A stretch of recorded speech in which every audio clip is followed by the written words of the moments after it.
Coming up next on Twit, This Week in Tech, I'm Jason Howell, filling in for Leo Laporte, who will return next week. So it's just one last time without Leo at the helm. We've got what actually is a pretty cool CNET reunion of sorts. Tim Stevens, Rich DeMuro, Abrar al-Heeti, and I should mention Benito behind the board, also from CNET. We've got a lot of really cool stuff to talk about. ChatGPT's 1-year birthday, and my, have we come so far in a single year when it comes to generative AI. Apple's NameDrop feature and why it's not quite as controversial as people online seem to be making it out to be. Black Friday, Cyber Monday, record sales. Where's the recession that everybody has been talking about? Tim Stevens breaks apart pinball machines, and it kind of gives me a little bit of a panic attack. And Kiss says farewell by saying hello to virtual avatars. That and so much more coming up next on This Week in Tech. Podcasts you love from people you trust. This is Twit.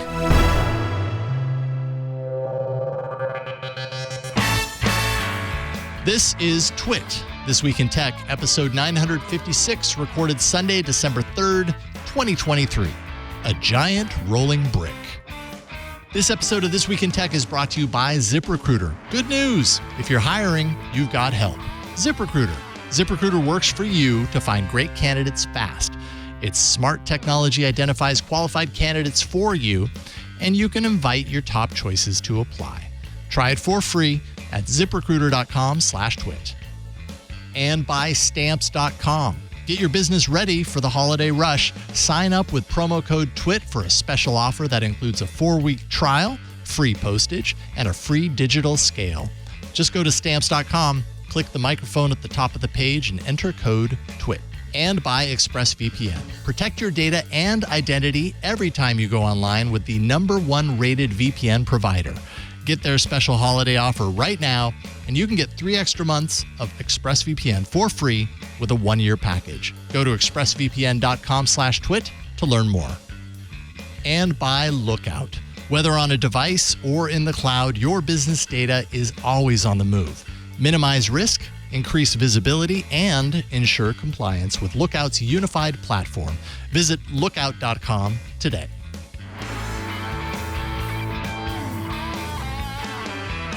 It's time for Twit, This Week in Tech, and it's just one more week without Leo. I promise he returns this next week. In fact, I think he's already done with his week of no technology.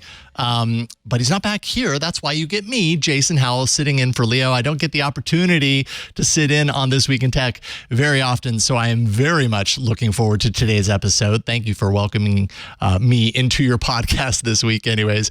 I am joined by a pretty awesome cast, and when I started booking this episode, it became clear what I needed to do pretty quickly because everybody that's on this show either works or has worked at CNET, including myself. I was there 5 years.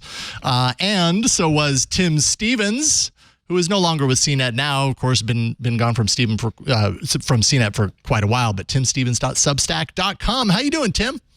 I'm doing great, Jason. How are you? I'm doing awesome. I'm so happy to have you on here, the nicest guy in tech. Do you ever get sick of hearing that? Because I know that's followed you around since, what, was it a Forbes article or something like that?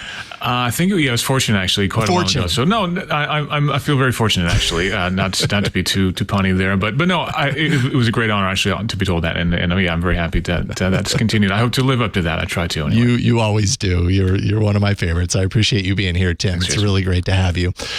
Also joining me is Abrar al-Heeti, who actually works for CNET right now as a video host and producer, and just all-around awesome person. Abrar, it's really great to have you here today. Thank you.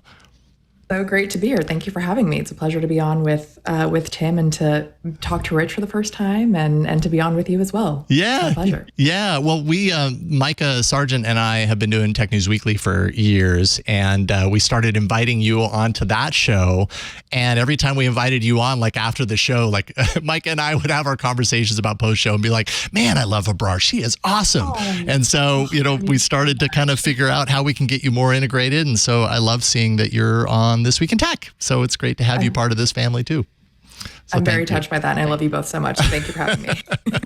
Thank you for being here. And of course, you did allude to our final guest, which is Rich DeMuro. It's so great to see you, Rich. It's been a while. Hey, thanks for having me, Jason. Good to see you as well. That's right. Tech reporter at KTLA Morning News, host of Rich on Tech Radio Show. Now, Rich on Tech Radio Show, once upon a time, that was Leo's radio show, right? Yeah. And that now has the new name and everything. How's that going tech for guy, you? and that's right. It's been going great. It's been almost a year, which I cannot believe. But the listeners have been great. A lot of them have welcomed me with open arms. I get a lot of comparisons to Leo every single week. So he did the show for a very long time. Yeah. Yes, he did it for a very long time. So I understand that. But it's been a lot of fun. And honestly, I never did radio before. And it is incredibly fun. It really, truly is. Very different from TV. Oh, for sure. For sure. It's got to also be a challenge knowing that every time you sit down to do that show, you are going to get a host of questions. At least I'm assuming you're going to get a host of questions about technology that you don't necessarily have a lot of insight into what those questions are prior to doing the show, right? Because it's all done live in real time. Yeah. I mean, it's live callers. And honestly, doing the show has been so much fun because if I get stumped on something, I am so excited to try to go home and figure it out. I'm like, now I need to know exactly how this is done or why this is happening to people. And so it's kind of expanded, my tech knowledge because I'm just hearing stuff that I wouldn't typically think about. I'm like, never thought about that kind of problem. Yeah, I could see the thinking about putting myself in that situation would be uncomfortable. It's like, what about all the things that I don't know?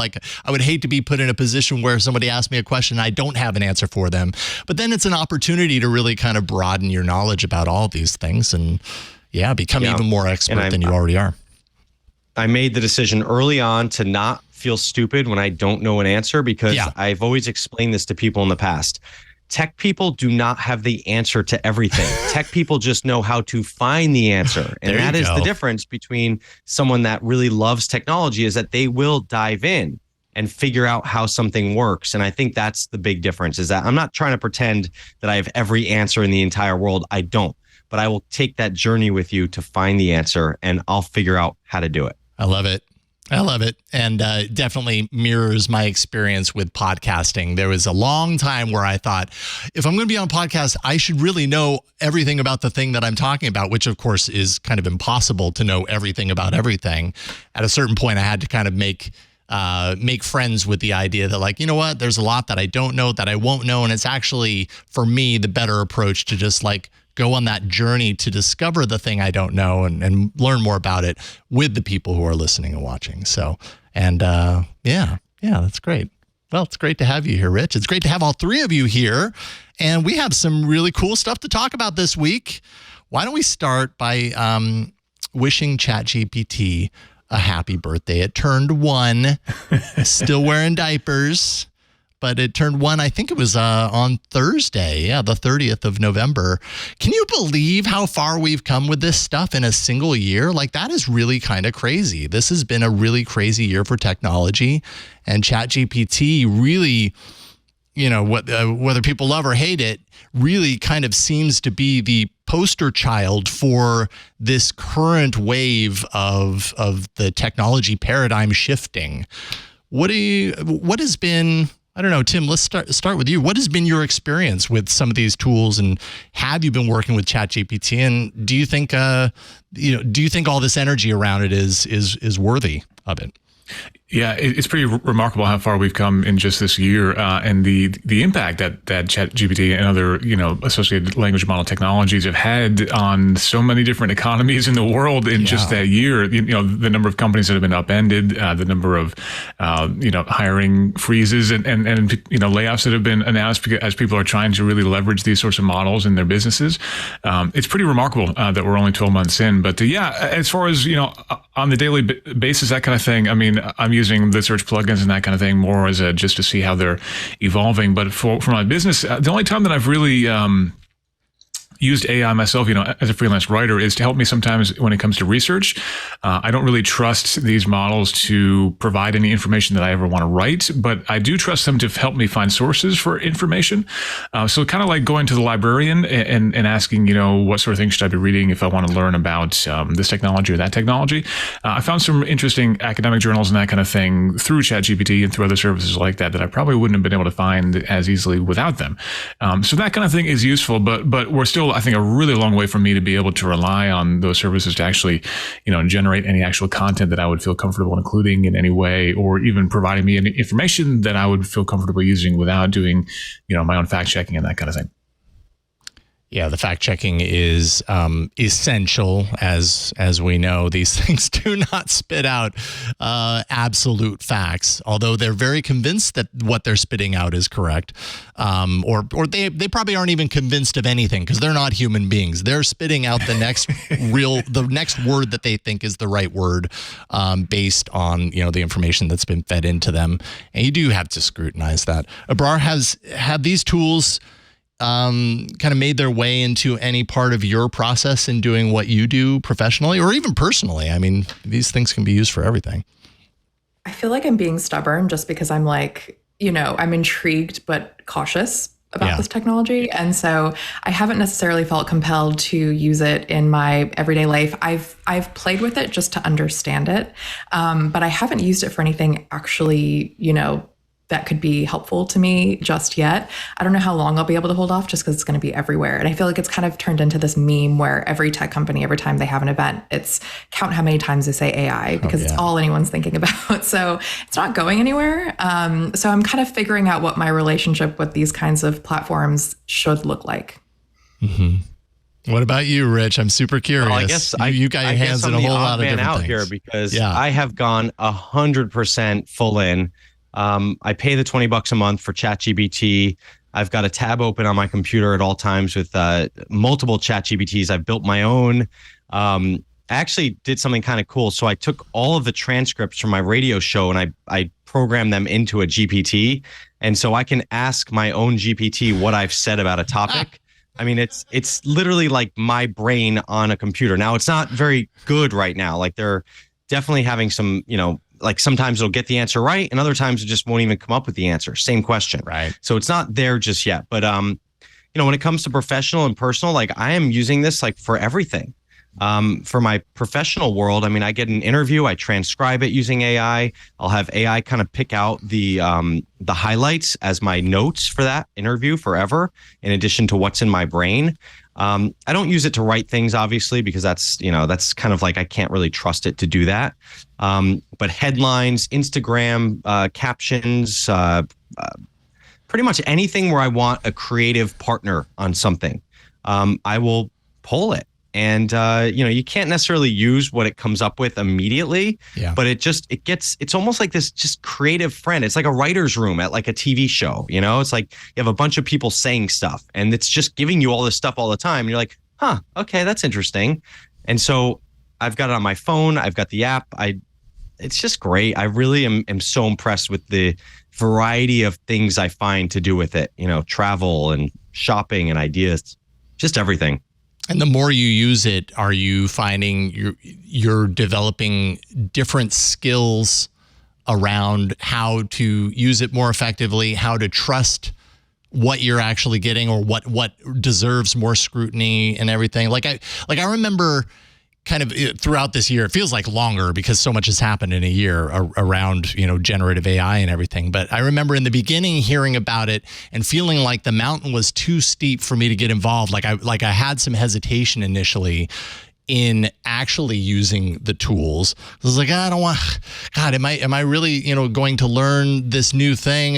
Maybe a little bit of self-doubt or whatever. But then once I started actually using it and interacting with it, I started to realize, oh, well, wait a minute, this isn't really that difficult, but it does require a certain skill set, not really a syntax necessarily, but a certain way of thinking about how I communicate with this computer, with this algorithm, in order to get the things that I want. And so I guess it is a certain type of syntax, but I certainly recognize, as with everything, I suppose, the more I use it, the more I understand about it, the easier it becomes. And then at a certain point, it's like the playing field starts to open up, and I was like, well, wait a minute, now that I kind of understand how to do it with these very like few minimal things, now that's when the imagination starts happening. I was like, well, wait a minute, I could use it for so many other things. I just have to figure out how to ask the right question. The English is the programming language. Yeah. That is a tricky part. I think the syntax is, and I don't have a very good like idea of like, okay, so I have a couple of things I will ask as like basis, but I think the other beauty of it is the back and forth. So for instance, my company sent me like, hey, here's all the changes to your 401k next year. And it's like 37 pages. I take that PDF, I just threw it into ChatGPT and I said, hey, what are the main things I need to know here? And then it was like, you can just go back and forth and what's changed from last year, or what's different, or is there any red flags here? I mean, it's just, you're almost just asking kind of like the smartest person that using their base of knowledge. Like they've seen a bunch of these PDFs floating around the internet that they've somehow scanned and kind of categorized. But I think when you take it to that next level, like you're talking, when you do have the exact way to ask things, I have not gotten to that level, but that is a skill for sure. Yeah, I don't know that I'm necessarily at that level either, but it's certainly something that I understand more the importance or kind of what you might be able to do as those skills, progress and improve over time.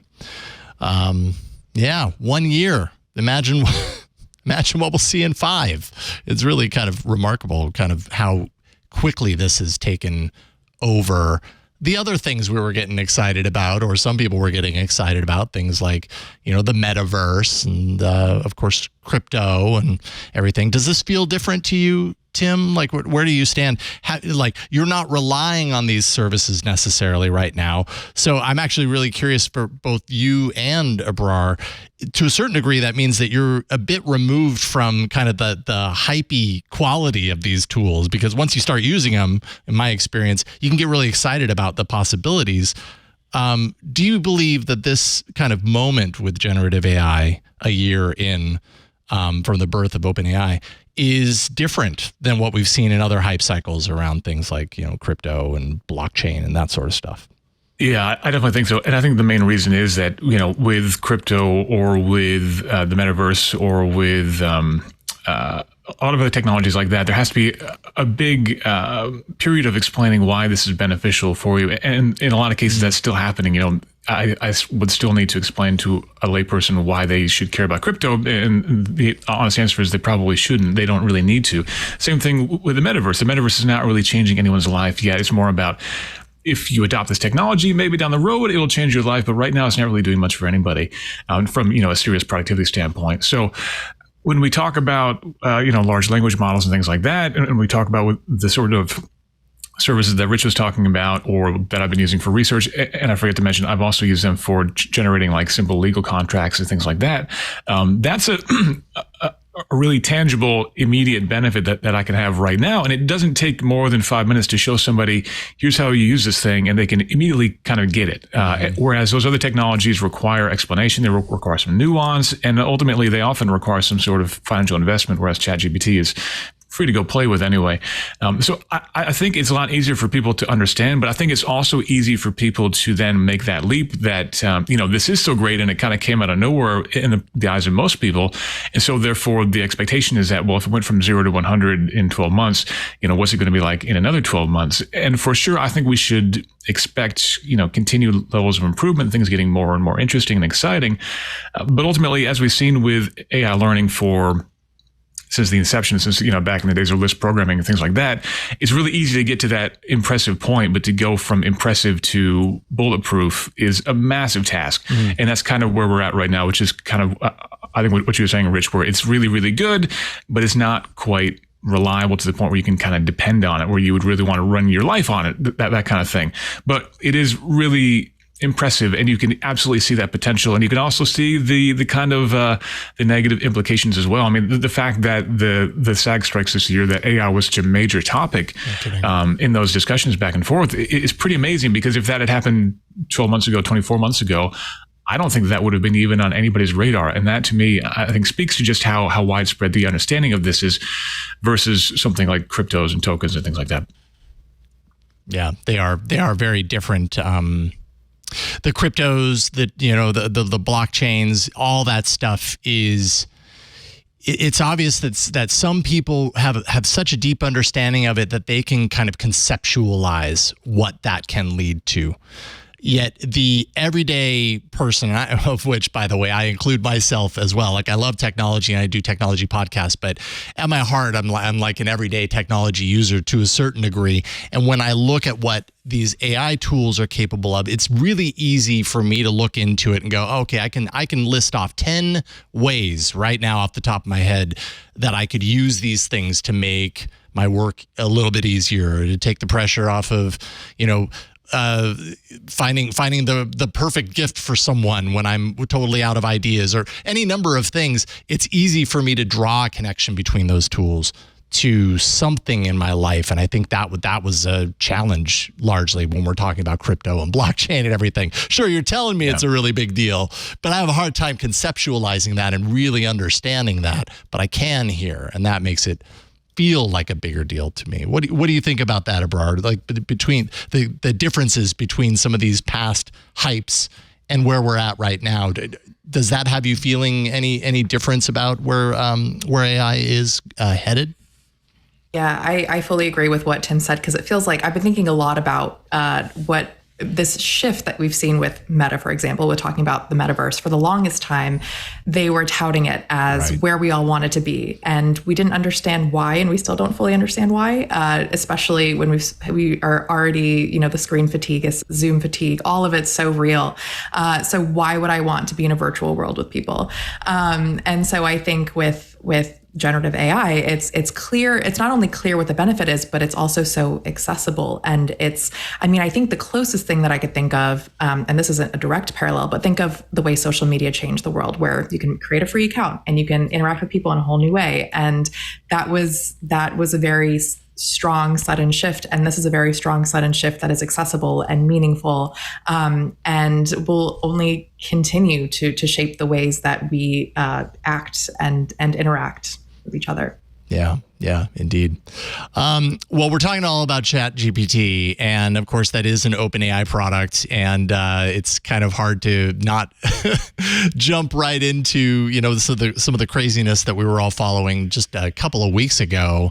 That one weekend, man, that was a crazy weekend when Sam Altman was fired from OpenAI, then hired at Microsoft, and now back at OpenAI, which none of that is really news as of the past week, although late this week, it was kind of like the official Altman is back announcement, and Sam Altman making kind of comments publicly about how that all went down, kind of the changes of the board. There's a new board now, Brett Taylor, Larry Summers. The only surviving board member that remains there is Quora CEO Adam D'Angelo. And then Microsoft now has a non-voting observer role in the board. And so that, I imagine that means that they have the ability to avoid some additional regulatory scrutiny in the regards to that. But they say they're commissioning an independent investigation to take a look into the events that took place.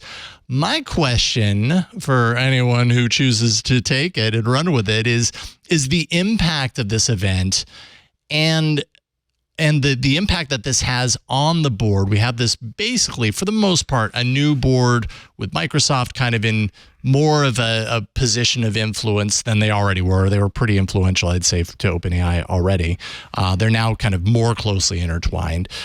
How do we feel about what this means for OpenAI going forward? I know Sam Altman has also made some comments like, we're bigger and better than ever, typical CEO speak, but I think he really means it when it comes to this event being kind of a supercharged power for him and likely his vision for what the company needs to be. And now with this new board in place, what do y'all think as far as what we can expect from OpenAI moving forward, considering all of this craziness? It's really hard to know. I mean, I think, the big tensions at least purportedly, were to do with profit and the the safety of these technologies, and are we moving too quickly and things like that. That's my understanding of why a lot of this came down as it did.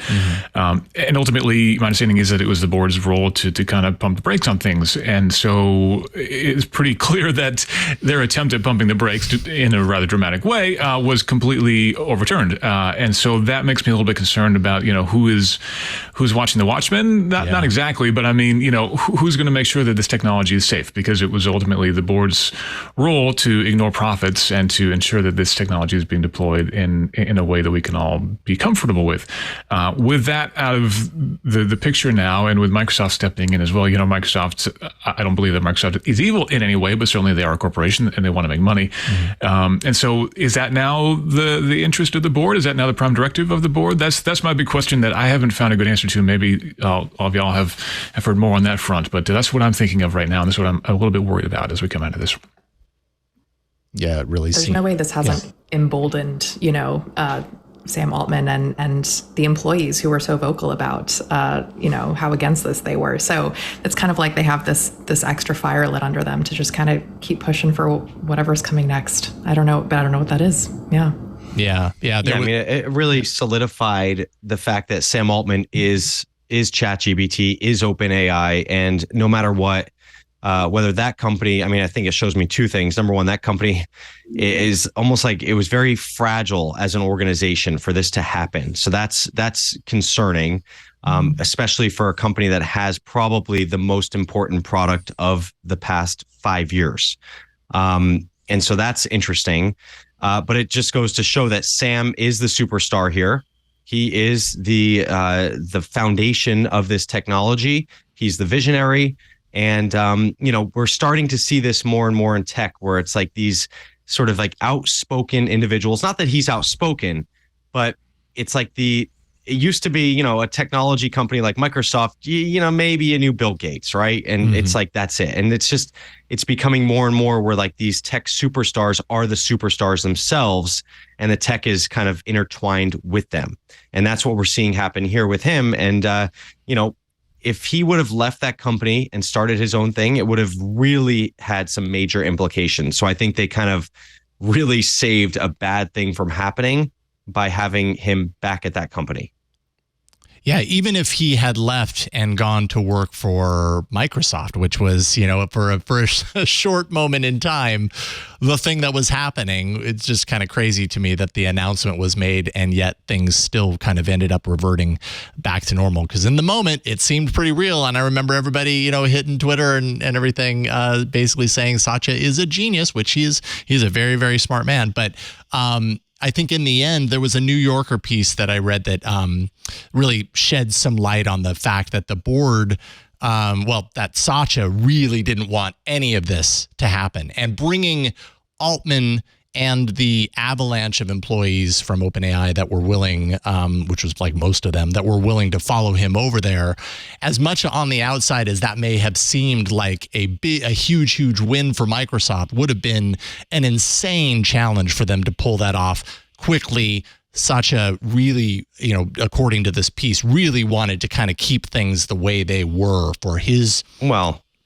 interaction with the company. Let's be honest, he was protecting a major investment to this company. Absolutely. And he did not want to look silly if it did not work out. And so I don't think Sam Altman would have survived at Microsoft. There's just no way. I wondered how that would go too. Completely agree. And all these employees, like they're going to absorb 700 employees or whatever, however. I mean, it just, all of it was to sort of, they were probably trying to figure out what they were going to do to save OpenAI as a company and keep it with Sam in place. And I think that was just kind of the stopgap, like, hey, everything's going to be fine. We're going to absorb all this. But they knew what the goal was, which was to, steer the board in their direction and, make everything okay again. Yeah. So super interesting kind of developments over time. There was also the mention of Q-Star, which is, some people were saying possibly some sort of a breakthrough towards artificial general intelligence, if you believe that's a possibility. It had been leaked as potentially a part of the reason for Altman's ouster. But I guess has since been debunked. In fact, Altman acknowledged the existence of Q-Star, calling it an unfortunate leak. That was in an interview just this last week. So apparently not that exactly, but I think it's going to be really interesting to get a clearer sense of exactly why, if we will ever know. I mean, maybe we won't ever know exactly why he was fired in such an unprecedented way, but I can't imagine we won't get the story at some point. It's just too big, and the implications are too big to not get that eventually. We'll have to wait for the Showtime special in 20 years, I think. Yeah, right. The Isaacson book, the Showtime show.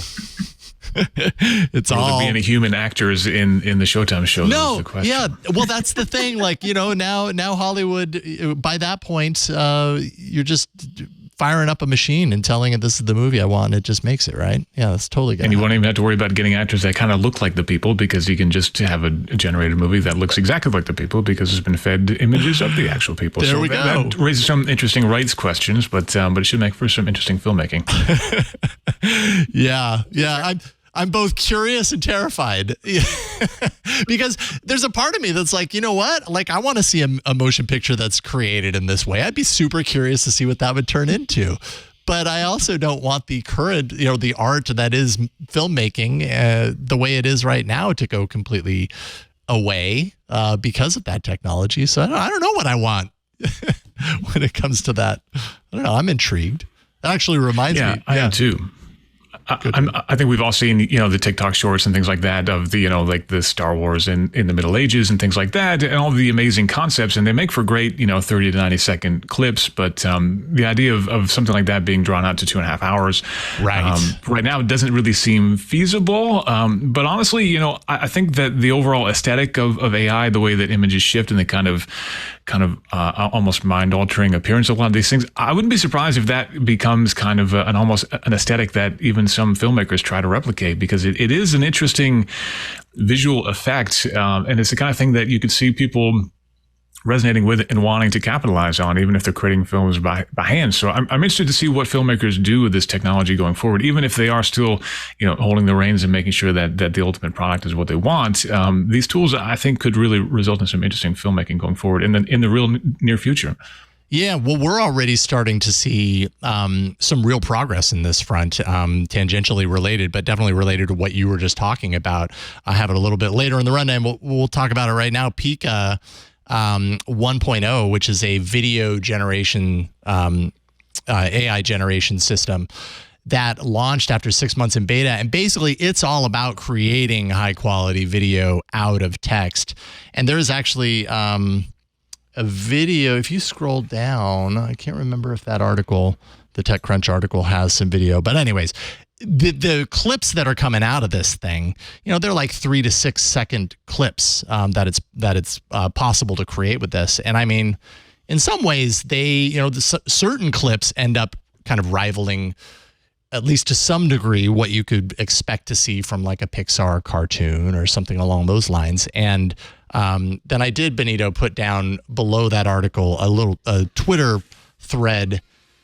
That's from the TechCrunch article. I think that's direct from Pika Labs. And TechCrunch, I think, does some weird kind of dithering, so it doesn't look as I was going to say, because they did not look very good from what I saw, but I saw a whole bunch of people tweeting them, and the tweets were pretty clear. But the ones that were embedded in that TechCrunch article, I was like, if this is the future, it is not very good, because it was just like, it just looked like a really bad like animation or something. So, I do think this idea of creation with video is the next frontier. I mean, we've seen the pictures that DALL-E and Stable Diffusion and all these different services are creating.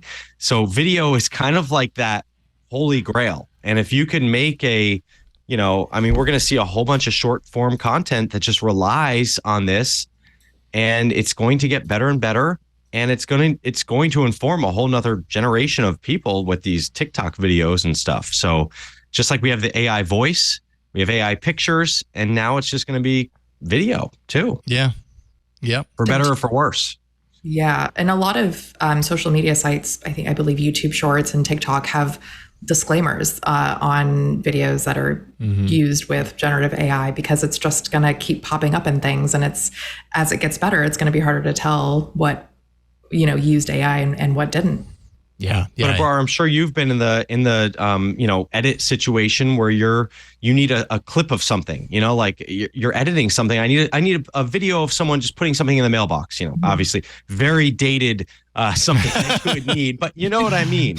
Yes. But, and you're just like, where do I get that clip from? And it's just, you type it into a generator and you get that clip, and it may be part of a bigger video that you're doing, but it's just one of these things that we're going to take it for granted a year or two from now that you can just do that. And it's pretty wild. Just, how do you say this? Pika or Pika? I honestly don't know. I've been saying Pika, but it could be Pika. Yeah. But I mean, look at the video that's generated here. Now, granted, this is their promotional video. They're going to pull out the best of the best. But I mean, if these things were conceptualized text to image, or even if it was just, in some cases they talk about how you could like draw an outline and turn that into an actual animated image. But I mean, this is pretty remarkable stuff. This looks pretty incredible. And this is where my mind starts going bonkers about this stuff, is to think that, touching back on our very first story, to think that 1 year ago, the generative AI kind of movement as we've come to know it in 365 days began with ChatGPT, and I'm floored at the progress that we've seen in real time in 365 days, to where we are now using these tools. Well, I'm not using these tools to do this, but someone is using these tools to create pretty darn convincing video from text that looks like that a year in. It blows me away where we're at and where we're going. I don't know, maybe I'm too hyped about this stuff, but the more I see, the more interested and intrigued I am to see where it leads. That's where I'm I just want to keep my job. That's all. Well, yeah, I mean, that is the real big concern, right? Because the more we see examples of this, the easier it is to consider, like, okay, well, what does it actually mean? Like, okay, great, we've got this animated video, but that used to require a certain set of skills that, at least for people who don't have those skills, they don't necessarily have to hire it out anymore. Maybe that is good enough. But would those people have paid for that? I don't know. There's a lot really undetermined right now about what the impact of all of this is. Yeah. And it's interesting to watch. Yes, but both can be true. Yes. Yeah, both are true for me. But yeah, interesting stuff. All right, let's take a break, and then we'll get back into more. I don't want to spend the whole show on AI. It's kind of hard because the news, the flood of news so frequently involves AI, but Amazon had a big announcement. We could talk about that. And then we can get into a little block that I have in here that's touching on some of the stories that each of y'all have some involvement with, because this is a cool little block that we have together that kind of came together during the setup of the show. So it's really great to have all three of you, Tim Stevens, Abrar al-Heeti, Rich DeMuro. Y'all are great, and I just really appreciate you being here with me today while I'm sitting in for Leo. Well, let's take a break and thank the sponsor of this episode of This Week in Tech, brought to you by ZipRecruiter. Let's see here. It's a Wonderful Life, A Christmas Story, Elf, Christmas Vacation. To make these holiday classics, it takes a team of talented people, actors, editors, props people, sound crew, a whole lot more. I mean, you've seen the end of movie rolling credits. You know how many more. Sometimes it's insane how many people are on these teams. When it comes to building such a team, whether it's for the entertainment industry or a wide range of other industries, you really need to hire the right people to work with you. The best way to do that, of course, is ZipRecruiter. And right now, you can try it for free at ziprecruiter.com/twit. Now, how does ZipRecruiter help you round up the brightest team for whatever job you happen to have? Well, they've got a number of different ways that they do that. Incredibly powerful matching technology. ZipRecruiter actually uses this to find qualified people for a wide range of roles.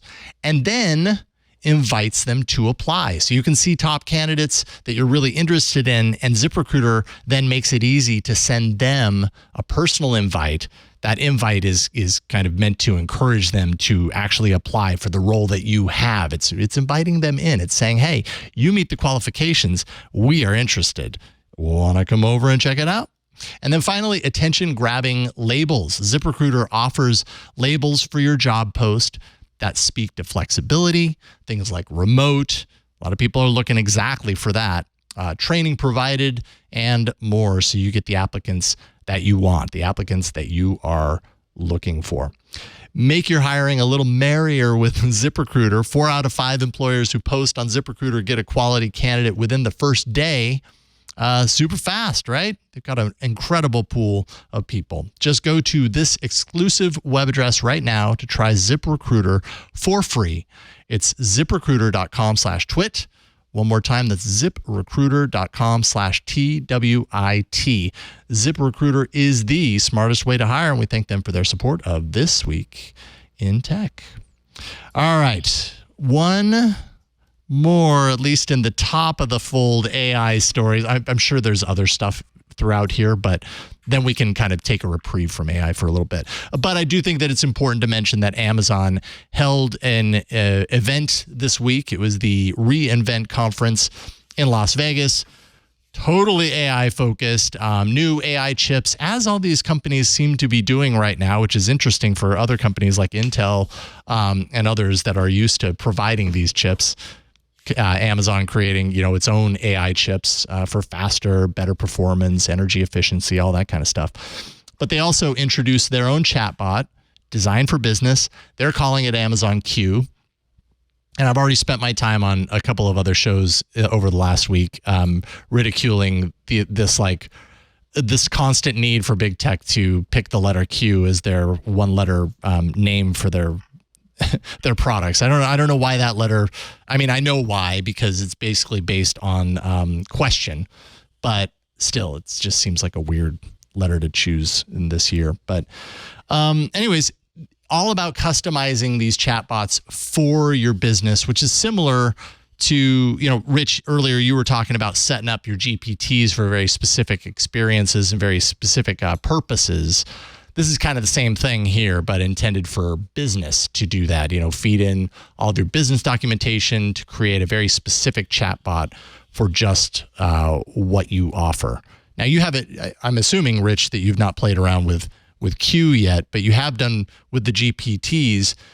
Do you think that this is a good approach for business? Do you think we're going to see a lot of this in the next coming year or two as businesses kind of learn why this might be beneficial for users to interact with? Oh, yeah. Possibly? I mean, I think this is the only business in the next couple of years with, with companies, because, like Amazon's trying to do, you can have your employee handbook. I mean, something as simple as your employee handbook online and ask questions. Hey, which days do I get off this year?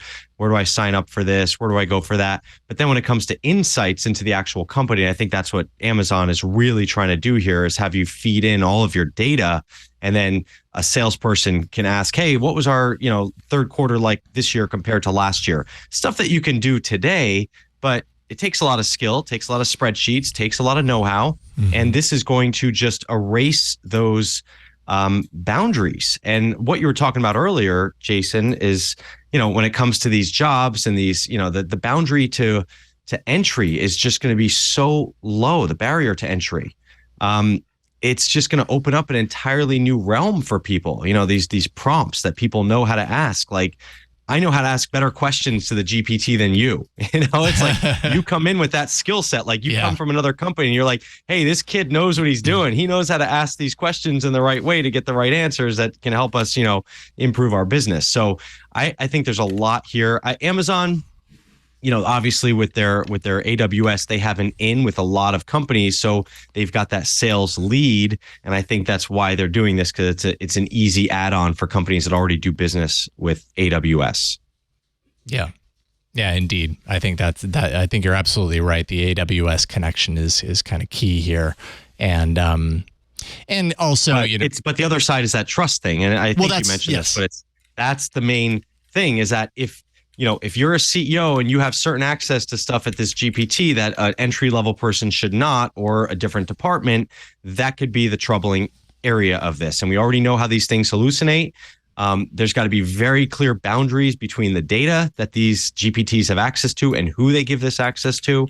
And I think that's all part of what we're learning right now, is that I don't know if everyone has the answer to all that stuff just yet. Yeah. And I think companies are probably very hesitant.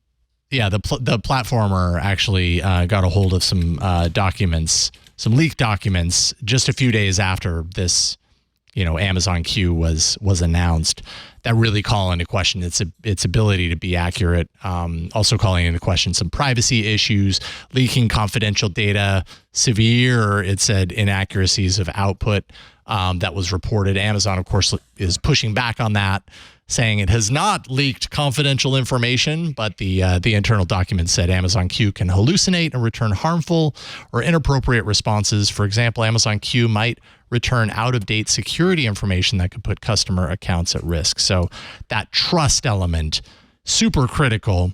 Although there's a lot of people who are using AWS for their business that already have a level of trust enough to use AWS for their business. But this is kind of that's different. A different that's, story. AWS is a cloud storage depot. It's not right.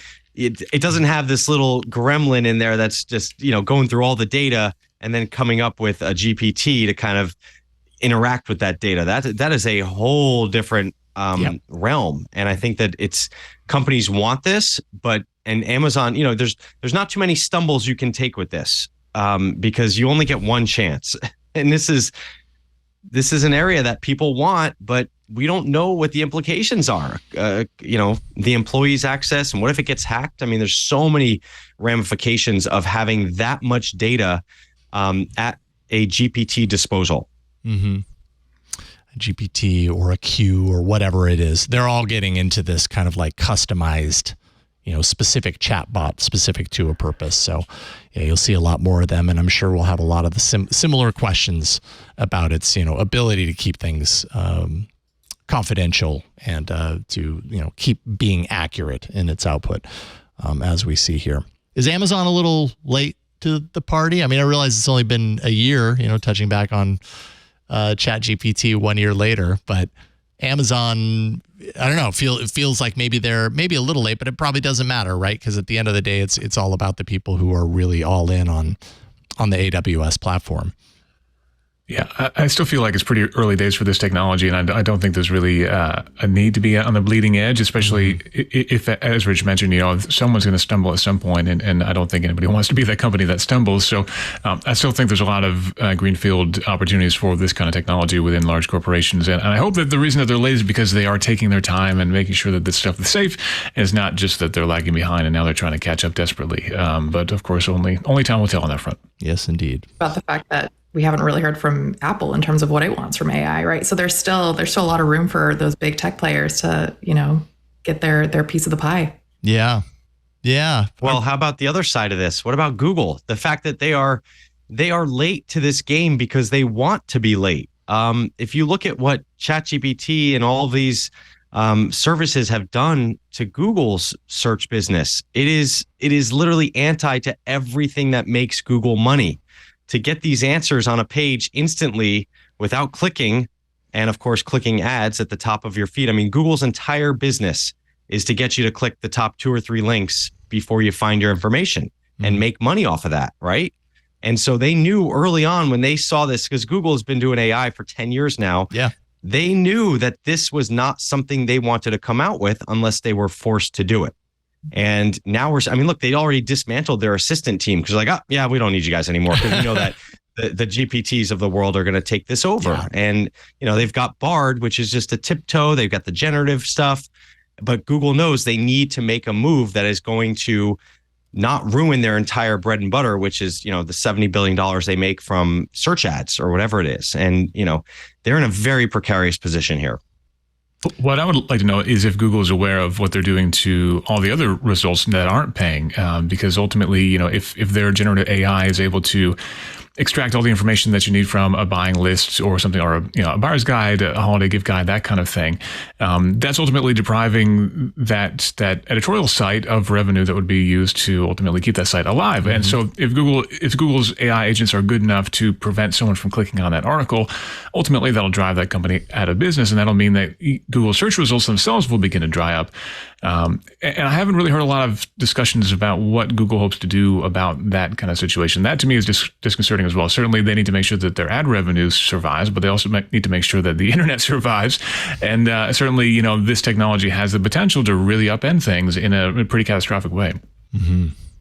That is such a great point, because right now we're feeding all of the stuff from traditional industries into these search engines, the search engines, and now the GPTs of the world. And so, like you said, Tim, when that new fresh data starts drying up, and all these buyers, all these people like Wirecutter and all these companies doing this research and reviews and stuff, when that stops happening, now where does the Bard of the world get their information? And it's a very, very scary thought when there's just no more, there's no more buffet for them to feast on. Yeah, there is, as I've seen anyway, no plans for OpenAI or any other company to share any of their revenue back with the sources of their language models. They've all been built on data that's been provided on the internet by, in large part, corporations or for-profit entities that made money from ad revenue or other sources, which will ultimately dry up. And so, what's the plan forward? I haven't seen anything there. AI is only as good as what you teach it. And if the original content that's going into these models is dead, then how will these things continue to evolve? That's what I'm wondering. They'll feed off the output of all the other AIs. It'll just be one giant feedback loop. It's like that meme where the make it more, it'll just be like the first answer will be like the pizza eating the earth. You know what I mean? Like, you're like, wait a second, that's not what I meant. Oh boy, the future looks dim right now. Yeah, the outlook looks not so good. All right, let's get out of the AI waters for a little bit. Let's talk about the Cybertruck. I think we got to talk about the Cybertruck because this was kind of a big week for the Cybertruck. Say what you will about the Cybertruck, but it's actually happening. And I know over the last couple of years, people have been like, wondering / doubting, like, are we ever going to see the Tesla Cybertruck? Apparently there was a delivery event that was live streamed earlier this week.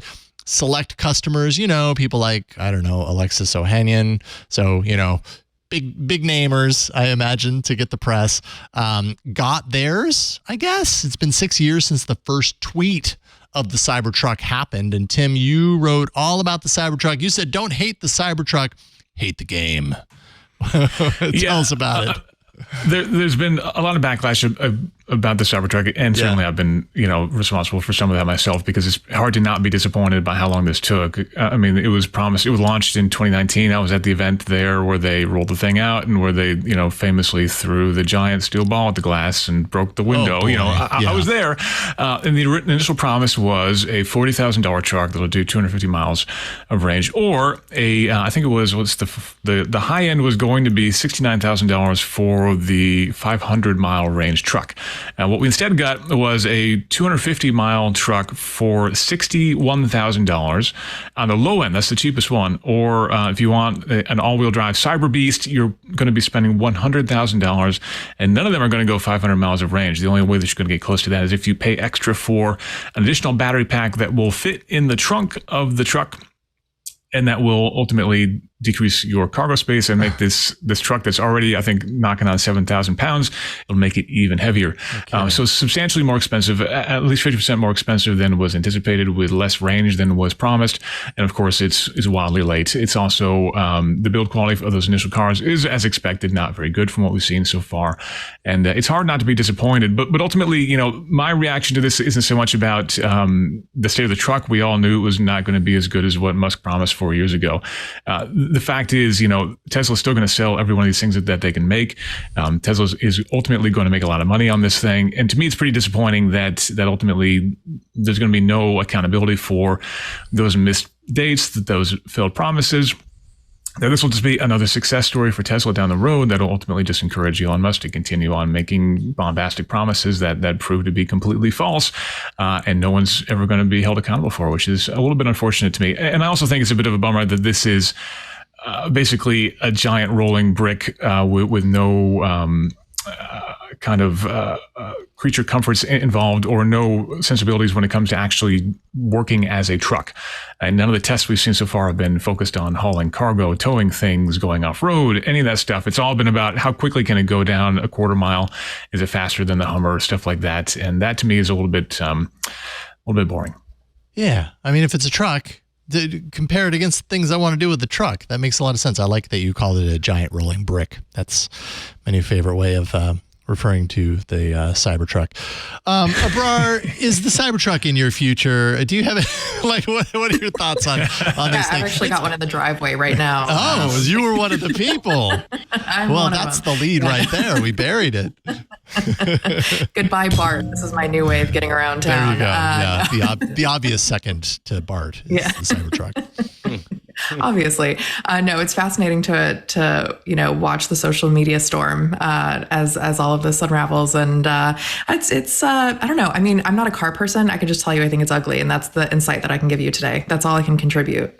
That's about most of what I could contribute to. Every time I look at it, I keep waiting for there to be some sort of like refinement of something. I'm not sure what it is, but to my eyes, it just never looks right.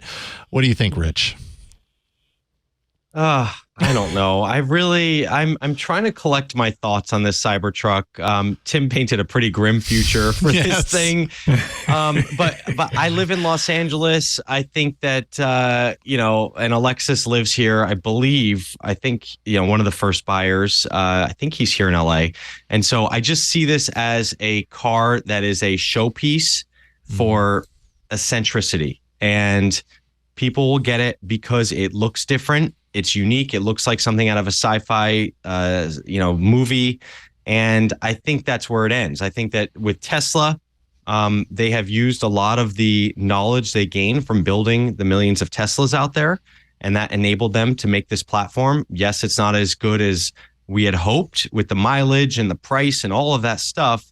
But I think this just goes to show, I don't know. Again, I'm like, I just don't really understand like the reasoning behind this thing. Like, what is it just for fun? Like you said, we're not really promoting, like nobody's getting this to tow their boat, or to like actually work or anything like that with a pickup in the back. So it's interesting, but I think that to me, it's not that exciting. Tim, in your piece that you just that you published today about this, you linked to your first write-up from 4 years ago when we kind of got some interesting some more information about this, and you mentioned that you were swept up in the hype of the moment. What excited you about the Cybertruck back then, and I'm assuming that your current state of kind of view on the Cybertruck is because they didn't live up to that. What do we not have here that it seemed, at least at the time, that they were going to deliver on? Yeah, I mean, we have to remember this was 2019. This was years before even the Rivian R1T came out. The F-150 Lightning didn't exist. There really was no electric trucks on the market at all. So this was a completely novel product at the time. So the fact that it was an EV with any semblance of the productivity of a truck was promising just from the beginning. And then the idea that it would be priced less than $40,000, which was about the same price as a base F-150 at the time, and do 250 miles of range, which is quite good, that made it a really, really compelling product. And that's why I think we saw so many of those initial pre-orders come out, because this was going to be, on par with the price of a base F-150 effectively for this wild-looking, high-performance, all-electric truck. And so even though I thought it was pretty ugly at the time even, I was very excited by the potential, and I genuinely really wanted one. But fast forward 4 years, now it costs, $70,000 instead.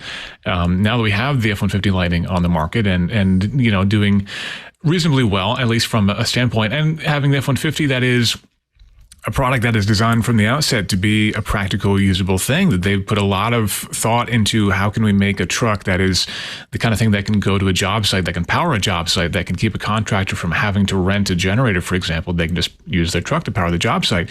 They can charge tools in the front as they're driving to that job site, stuff like that. A lot of smarts went into the F-150 that are based on 100 years of making trucks for people that want to get actual work done. And I also respect that. Whereas the Cybertruck is basically, like I said, Jason, it's a big toy. And so it's basically a big ugly sports car. And so, if you want to buy a sports car forever, a big ugly sports car. Right. I mean, if you want a sports car, why do you want something that is that ponderously large? If you want something that goes quick, fine, buy a sports car, buy a Model S Plaid, buy something like that is more optimized for doing that kind of thing. Why do you need to make a 7,000-pound car go 0 to 60 in 2.9 seconds? It's ultimately because they can. And there is this kind of growing segment within the truck industry. It's kind of taken over the truck industry of creating these massively unnecessarily large, chrome-plated, incredibly overpriced luxury trucks that are absolutely far bigger than are needed.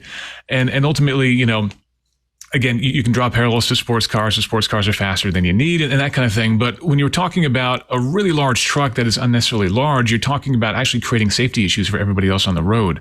Whereas a little sports car, if you screw up in your sports car, you might go crash in a ditch. You might hurt yourself. If you crash in a 7,000-pound Cybertruck, you're probably going to create some real damage for a lot of folks around you too. And that's a little bit what I'm kind of getting into. Instead of just being a demonstration of your hubris or your ego, now you're actually being a bit of a public menace potentially. And I'm curious to see what happens. You could say the same thing about driving an Escalade or Suburban or any of these. Absolutely. I mean, and I think for the occupant inside, and I'm not sure what the safety rating is of the Cybertruck, but I'm sure, Teslas generally are very safe in crashes. But I think there's a bigger thing happening in America with this obsession with cars that we don't need and size that we don't need. And when I saw I actually had a similar reaction to the electric Hummer when I saw that. I'm like, what is the purpose of this? Like the Hummer brand at some point when gas was 99 cents was, the car to have. And here in Los Angeles, it was everywhere. And now if you see one, if someone, purchased one and whatever, they still have it. It's like, you see that as like, wait, seriously? And with the electric, I'm just like, I didn't really understand that change. Like that, to me, that just meant like excess. And all of a sudden now you're bringing an electric brand. Like, I feel like companies should be smarter than this. And maybe it's just what people want. But to me, it just seems weird that you would bring that Hummer brand to an EV. And it just means to me that people just want it to show off. Hey, I have a Hummer and it's electric and cool. It's got a moon foot in the, whatever. They had like that secret moon stamp in the wheel well or something. I don't remember when they told me about that. Anyway, I love seeing those giant trucks though, Tim, the ones you were talking about. It's like the American edition it's just like, it's literally like a $200,000 truck that is going down the freeway. And it's just like, this has never seen a speck of dirt in like an actual like truck area. It's just like, you have this giant truck because it's, again, excess. Yeah. Where I live out in the country, I see, trucks are probably the majority of the cars that I see on the road, and a substantial percentage of those are HD trucks, the 2500s, 3500s, that kind of thing. And yeah, it's mostly just dudes commuting to work. Right. It's a commute vehicle. It's just a really big one, and it matches my personality. Something like that. Yeah, that's what a lot of. But sports cars are the same way. I mean, come on, it's like cars have this thing where it's just like, it's not just a way to get around. If it was, we'd all be driving a little tiny smart car. Cars are an extension of someone's personality, and in America especially, people like different things and they like stuff that they think reflects them, and it's just how it is. And I guess these companies definitely play to that, and that's what the Cybertruck is doing. Yeah, and I totally appreciate that. And I think that ultimately trucks should reflect your personality. Otherwise, it would be a pretty boring place. But at the end of the day, my concern is when it becomes a safety issue. And when we look at these 2500 trucks and things like that, the sight lines in them are really, really bad. I had the Silverado 2500 HD not that long ago. And the hood line is basically at my chin level when you stand, when I stood next to it. And that is incredibly tall on a truck that has no need to be that tall, because if you pop the hood on it, the engine is sitting a good 6 inches below the hood. And there's a hood scoop on the front that you think, oh, well, that hood scoop there is, making sure that the engine stays cool. Actually, no, the hood scoop is completely blocked off. It's just there for looks. So there's absolutely no need for that truck to be as big as it is. It's just therefore, inflating effectively the ego of the owner. And that's unfortunate. I remember a long time ago when PCs were first going mainstream, Walmart did a study and they found that people would pay more for a larger PC. So there was a while there that Walmart was selling these really big PC cases, and then you'd open them up and there'd be nothing inside of them. And that's all that I can remember is that kind of thing when I look at these 2,500 trucks and HT trucks that are just wearing all this egregious extra bodywork just to make them look big and macho and tough, when in reality, they're really not that much more capable than a much smaller, much more affordable truck. So when we get to the point where the size, the expression of your character is becoming a bit of a risk to those around you, I think at that point, there has to be something done. I don't think, someone driving a Porsche, may be outrageously quick, but the shape of that Porsche is not necessarily causing a risk to anybody else around them. And that's what I'm concerned about here. That's a really great point. It really, and especially going back to your comment or your label as an oversized brick, or however you put that, just the density and the mass of that giant brick moving down the road. If something happens, that's going to create a different type of damage than the standard vehicle that might get into an accident. That's a really important thing to know, for sure. Okay, well, that is fascinating. We do have stories that you put in here, Rich and Abrar. We're going to get to those in a second. Let's take a quick break and thank the sponsor of this episode of This Week in Tech. This episode is brought to you by Stamps.com. And Stamps.com is excellent. It also happens to be a really great time right now for Stamps.com because it's the holidays, right? This would be a really wonderful way if there's someone in your life that's dealing with a lot of postage, shipping a lot of things from home. Stamps.com has been helping businesses like yours save time and money during the holiday rush. For 25 years, they've been doing this with easy access to USPS and UPS services and premium rates for all your postage needs. The holidays, we all know because we're in the midst of them right now, they're hard enough. Make things easier than ever with Stamps.com. Stamps.com has been with us forever. They've been a partner of this show since 2012. If you haven't tried them yet, well, what are you waiting for? Now is the time. Stamps.com offers premium discounts and supplies at your fingertips. So when you're running low, you can just order shipping and mailing supplies, labels, even printers from their supply store. You can get huge carrier discounts up to 84% off USPS and UPS rates. And that's really going to impact your bottom line. And Stamps.com automatically tells you your cheapest and fastest shipping options. So you don't need to, remember to load up all your stuff and go to the place where you can find out. The place that you can find out is home because you got Stamps.com. Get your own personal post office wherever you are with Stamps.com. All you need is a computer and a printer. They even send you a free scale, so you'll have everything you need to get started. Now, taking care of orders on the go is even easier because Stamps.com has their mobile app. If you need a package pickup, you can easily schedule it through your Stamps.com dashboard. And if you sell products online, Stamps.com seamlessly connects with every major marketplace and shopping cart. So give your business the gift of Stamps.com. That way, your mailing and shipping is covered this holiday season. You can sign up with promo code TWIT for a special offer that includes a 4-week trial, plus free postage and a digital scale. No long-term commitments or contracts. You just go to Stamps.com, click the microphone at the top of the page and enter code TWIT, and you'll get that offer. And we thank Stamps.com for their continued, like I said, since 2012, their continued support of This Week in Tech. All right. So, Rich, let's talk about your story that you put in, that you actually wrote about earlier this week, and that I am not on Apple devices. I mean, I've got a MacBook. My computing is Apple, but my mobile is Pixel. So I have not had any interaction with Apple's new NameDrop feature. Apparently, a lot of people, a lot of sheriff's offices and everything on Twitter were putting out big warnings about this new NameDrop feature for the iPhone. Tell us a little bit about what that actually means, and was it at all warranted? What do we know? Last weekend, actually a week ago today on a Sunday, and I woke up and all of a sudden I get all these emails from people saying, "Hey, Rich, is there any truth to this?" And, it's like a Facebook warning that you see. And anytime I see tech news distributed on Facebook as a warning, I'm pretty sure that it's like there's something wrong with the advice. Yeah. And so I kind of looked through it and I'm like, well, I know about this feature, but I haven't really used it. But let me just see if it's working the way they say it's working. And it's coming from sheriff's departments, saying that if your phone is near someone else's iPhone, they can steal your contact information. And I was like, well, I don't think that's how it works, but let me test it. So I grabbed my wife's iPhone. I'm like, putting these phones together, seeing if this happens the way they say it does, and it doesn't. And so I'm like, all right. And so the warning was that this NameDrop feature is an extension of AirDrop. It's on by default in iOS 17.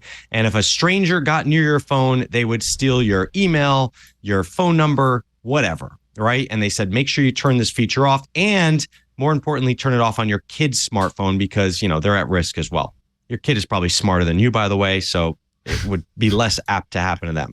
Long story short, the only way this feature works is if two phones are placed really close together.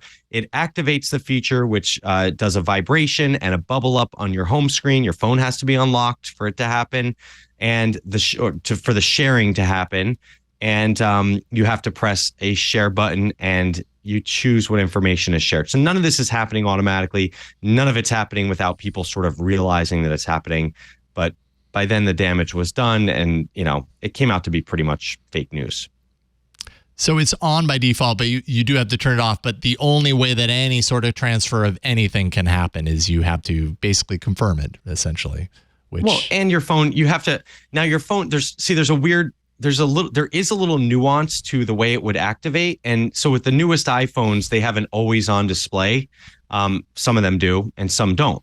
And so your phone has to be either lit up if it's an always on, there's different levels of like your iPhone being kind of on, right? There is the screen is lit, but it's still locked, or your screen is completely dark and it's locked. But for it to activate, for this feature to even trigger, both phones have to be in a state where they have sort of been moved and like active. So it's a weird little nuance, but again, nothing is happening without your phone physically being unlocked and also you pressing share.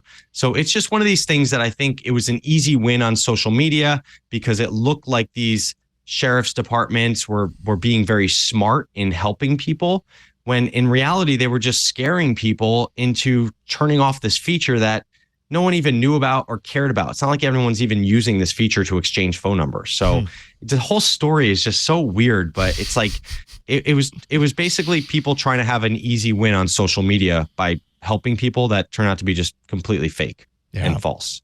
Yeah. It's funny because actually, like just a couple of weeks ago, I was shooting a video. So I had my personal phone and then I had a work phone to shoot with, and I was carrying them, and this NameDrop feature kept getting activated. And I was like, this is so annoying. There has to be a way to turn this off. There's no warning at this point. I just thought it was annoying. So I did a video on how to turn it off. Fast forward to this week or last week when it's all these like, security threats. And I'm like, it's just an annoying feature. It's not, don't worry about it. But if you want to turn it off, So it's kind of funny to see how it's exploded. Yeah. And I think the intention, the idea behind it, like I can kind of get behind, right? Like how many times have I been with someone and it's like, hey, can I get your contact info? Yeah, sure. I'll go ahead and call you on my phone, and then I'll hang up, and then you go into your call roll and you find my call that I hung up on, and then you add my contact for. It's like this whole kind of like convoluted, like hacky way of doing it with little effort, even though there's a decent amount of effort there. It's a little convoluted. There's no easy way when you want to exchange your phone number with someone. Like everyone has a different way. Some people will, email themselves. Some people will do what you're saying, which is call. Some people will text. Right. I mean, so Apple, when they actually released this feature at WWDC this year, I was in the audience and people were clapping. Like people were so excited at this idea, and everyone completely forgot about it because in reality, I mean, if you say, oh, let me bump my phone up to yours, like unless everyone is up to speed with like every new iOS feature, people are gonna be like, no. And like yes, I get iPhone is very prevalent, but there's Android out there. There's people that aren't on the latest software. And it's, again, I think 99% of people forgot about this. And then the only way they discovered it is like you did, where you put your phone next to another one and you're like, why is this doing this? How can I turn this off? It's annoying. Right. And at that point, you're discovering it, but without any actual context. Like, does it even like tell you, Abrar, like when that happens, like this is what this is useful for? Yeah, it'll do that little glitch, and then it'll ask if you want to, name drop. And I'm like, I literally don't. It would never occur to me. I mean, again, I think it would be convenient, but it's not ever something that crosses my mind. And I think you're right in terms of people forgetting about it just because there were a lot of iOS 17 updates, and we're not going to keep tabs on all of them. And I feel like, when it comes to those updates, I remember once I was trying to use the check-in feature, which is, I think, a feature that is actually useful, where, your loved ones can make sure you get home on time. And everyone was like, I don't even know what iOS 17 is. And you're like, oh, okay. I need to remember that not everyone really cares about these features. So it's interesting as I'm thinking through this, because we were talking in pre-show, Abrar, you have a Samsung phone, and actually this will kind of veer into the story that you added, but you have a Samsung phone, right? And I know, because I've used a lot of Samsung phones over the years, I've never really had a Samsung phone as my like personal, like always go-to phone.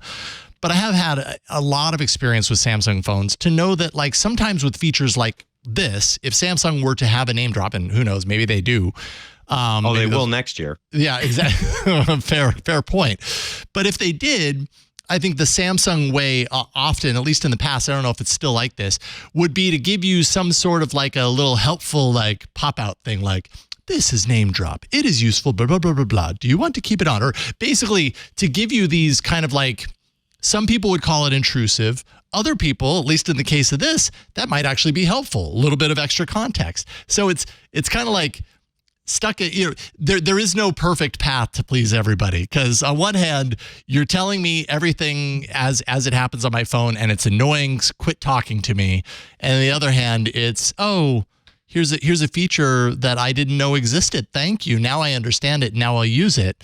And I can also understand from Apple's perspective, because Apple's all about ecosystem and getting everybody, these features, in order for them to be truly useful, you kind of have to have them on the majority of the phones, right? Because then it will actually work when you try and do it. So I can understand kind of where they were coming from, but I don't know. What are your thoughts from a Samsung perspective? Am I at all near like how Samsung does things nowadays as far as warnings like that are concerned?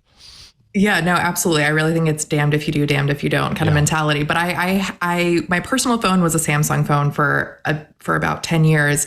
And then it switched to an iPhone last year, but I still have a Samsung phone that I use for work. Oh, so right. I'm still, kind of entrenched in that ecosystem. But I think you're right in terms of, there's only, unless you're sitting there watching the developers conference or you are entrenched in the world of tech, how are you going to find out about these features? How are you going to know to go into your settings to do this thing? Or if you come across a video that tells you about this hack, but I think if you do want something to be more widespread, if you want something to catch on, then it does have to automatically be enforced. There was something that was, I think it was called Energy Saver for iPhone last year, which I don't know if I got that title right. It's been a minute, but it was a feature. It is a feature where when you plug in your iPhone, sometimes it'll tell you it will finish charging later on. And that's, depending on when it's the best time to charge and electricity use. There are lots of things that go into that. But I remember people were really upset about that because they just wanted their iPhones to charge. And there's an easy toggle that you can hit to turn that off, but it was on by default. And I think Apple thought, hey, this is a really helpful thing. We're just here to help you.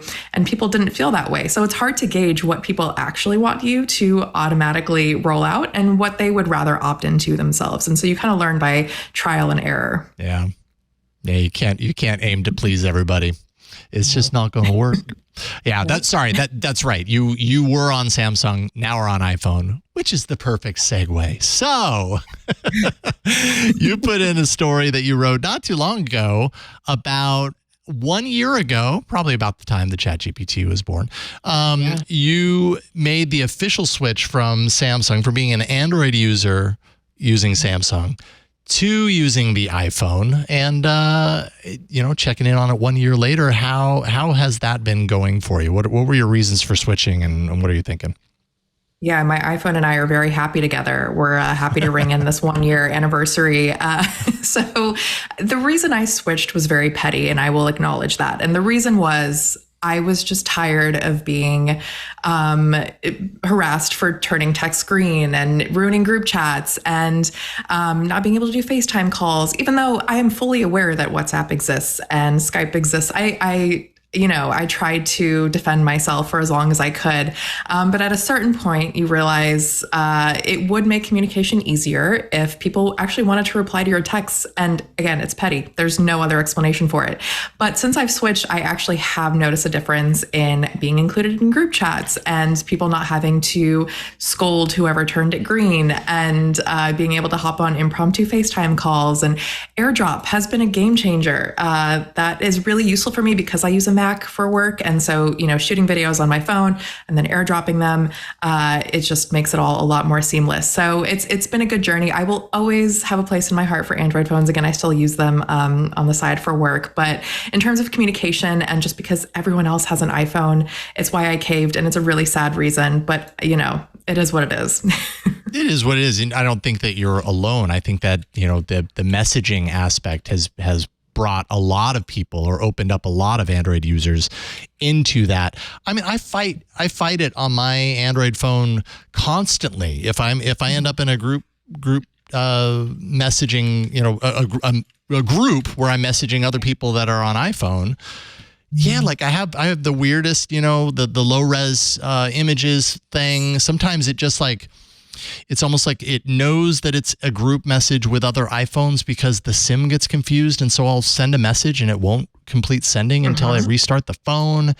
Things like that just over time, again and again, it gets really, really annoying and exhausting. It's almost like it beats you down and you're like, okay, fine, I relent. But yeah, I forgot about that element where I would run into the issue if there's more than one person in the group. And at some point when I messaged enough times back and forth, it would just stop sending my texts and I would just have to wait until it decided to, participate again. I completely forgot about that. Thank you for reminding me. But yeah, the low res images and videos, the videos looked like videos that I had sent back in 2008 on my LG NB3. And it's just it's tiny on the screen. It's grainy.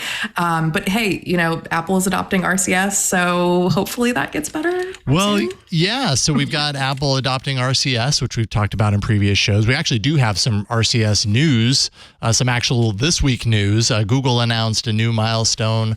More than 1 billion monthly active users use RCS in Google Messages. Now, of course, Google Messages is kind of Google's default messaging, text messaging app for Android. So if you're getting an Android device that has Google's suite of apps and services, is GMS certified, then it is probably going to have Google Messages as its default. So 1 billion active users actually isn't that surprising. But what that ultimately means is that all of those users, or the majority of them with a current version of Android Messages or Google Messages, is RCS supported, so has the ability to communicate with each other via RCS. But so that's good. This entire conversation is just so draining. I'll be honest. It's so draining because consumers are in the crosshairs here, and Abrar, you have fallen into the trap of Apple, which is exactly what they want you to do, which was to give up and to switch because it just became so frustrating. And you are representative of so many people out there that begrudgingly give up their Android phones with great features and a lot of choice and go over to Apple because it's just simple and you're able to message, which should be a fundamental human right on a smartphone, to have your messages work the same way across every phone. Now, I understand that they've adopted RCS and things will get better, but the fact that we have had to live with this long national nightmare for so long, and to really just make this divide between everyday people in sports clubs, in children's family, groups of school kids, your family, whatever, family members. My brother and I made the decision a long time ago to switch to Telegram with our family members. We have I have a lot of people in my family, and we literally just sat everyone down during a holiday and said, you are all downloading Telegram. They said, why? We have this app, this messages app. And I said, no, that you don't understand. Like, we want to be able to use whatever phone we want. And at the time he was Android, I might have been as well. But, it's just one of these. Anyway, the experience has been amazing, where the photos work, the videos work, the reactions work, everything works the same. And it should always be that way. I just find this so sad that like this messaging thing has become such a huge deal in the world, basically America, really. It's not really in the world. The US, yeah. But it's just I hear this over and over, and it's tiresome, because I just feel like Apple executives are just sitting there just like, yep, this is exactly what we sort of engineered and we love it. And by the way, I'm reading your article about the removing the thing from the image. There's a great app called Touch Retouch, which is I know that Google now has the magic eraser on all the phones, so you don't really need that as much. But anyway, Touch Retouch is a great app if you just want to remove something from a photo quickly, and it works great. Okay, I will definitely keep that in mind. Thank you. Yeah, because that is a super handy feature. Anyway, I'm done going off. I think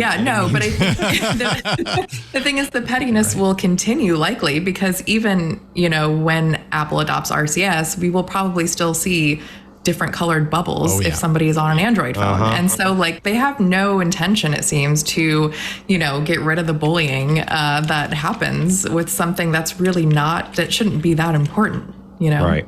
Yeah. And it is Apple. They will find some way to make a frustrating little change that is just frustrating enough where you're like, oh, this is good, but it's still not great. But hopefully, I do have hope that because they are adopting the standard, if you are an Android user on RCS and you text an iPhone, and you send a big picture or a video, it will show up on the other end just the same. The typing indicators will be there. So like 99% of it will be great. I still think that group messaging aspect is not going to be that great, because I think there's still going to be a delineation between the iMessage users and the RCS users. I'm not sure that I've read anywhere that the group messaging on iMessage is going to include the RCS. Like, I'm not sure that's going to be blended in. So we'll have to see how that works. That'll be a really big consideration, because I think that's one of the things that I run into most these days. It's that, and it's the resolution of the images.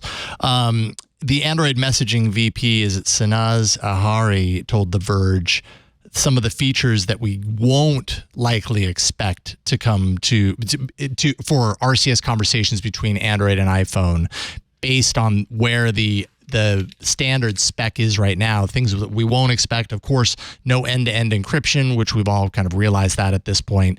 That will be not there because it's not part of the standard spec. Threaded replies, read receipts. I thought that one was a little weird. I was like, wait a minute, read receipts?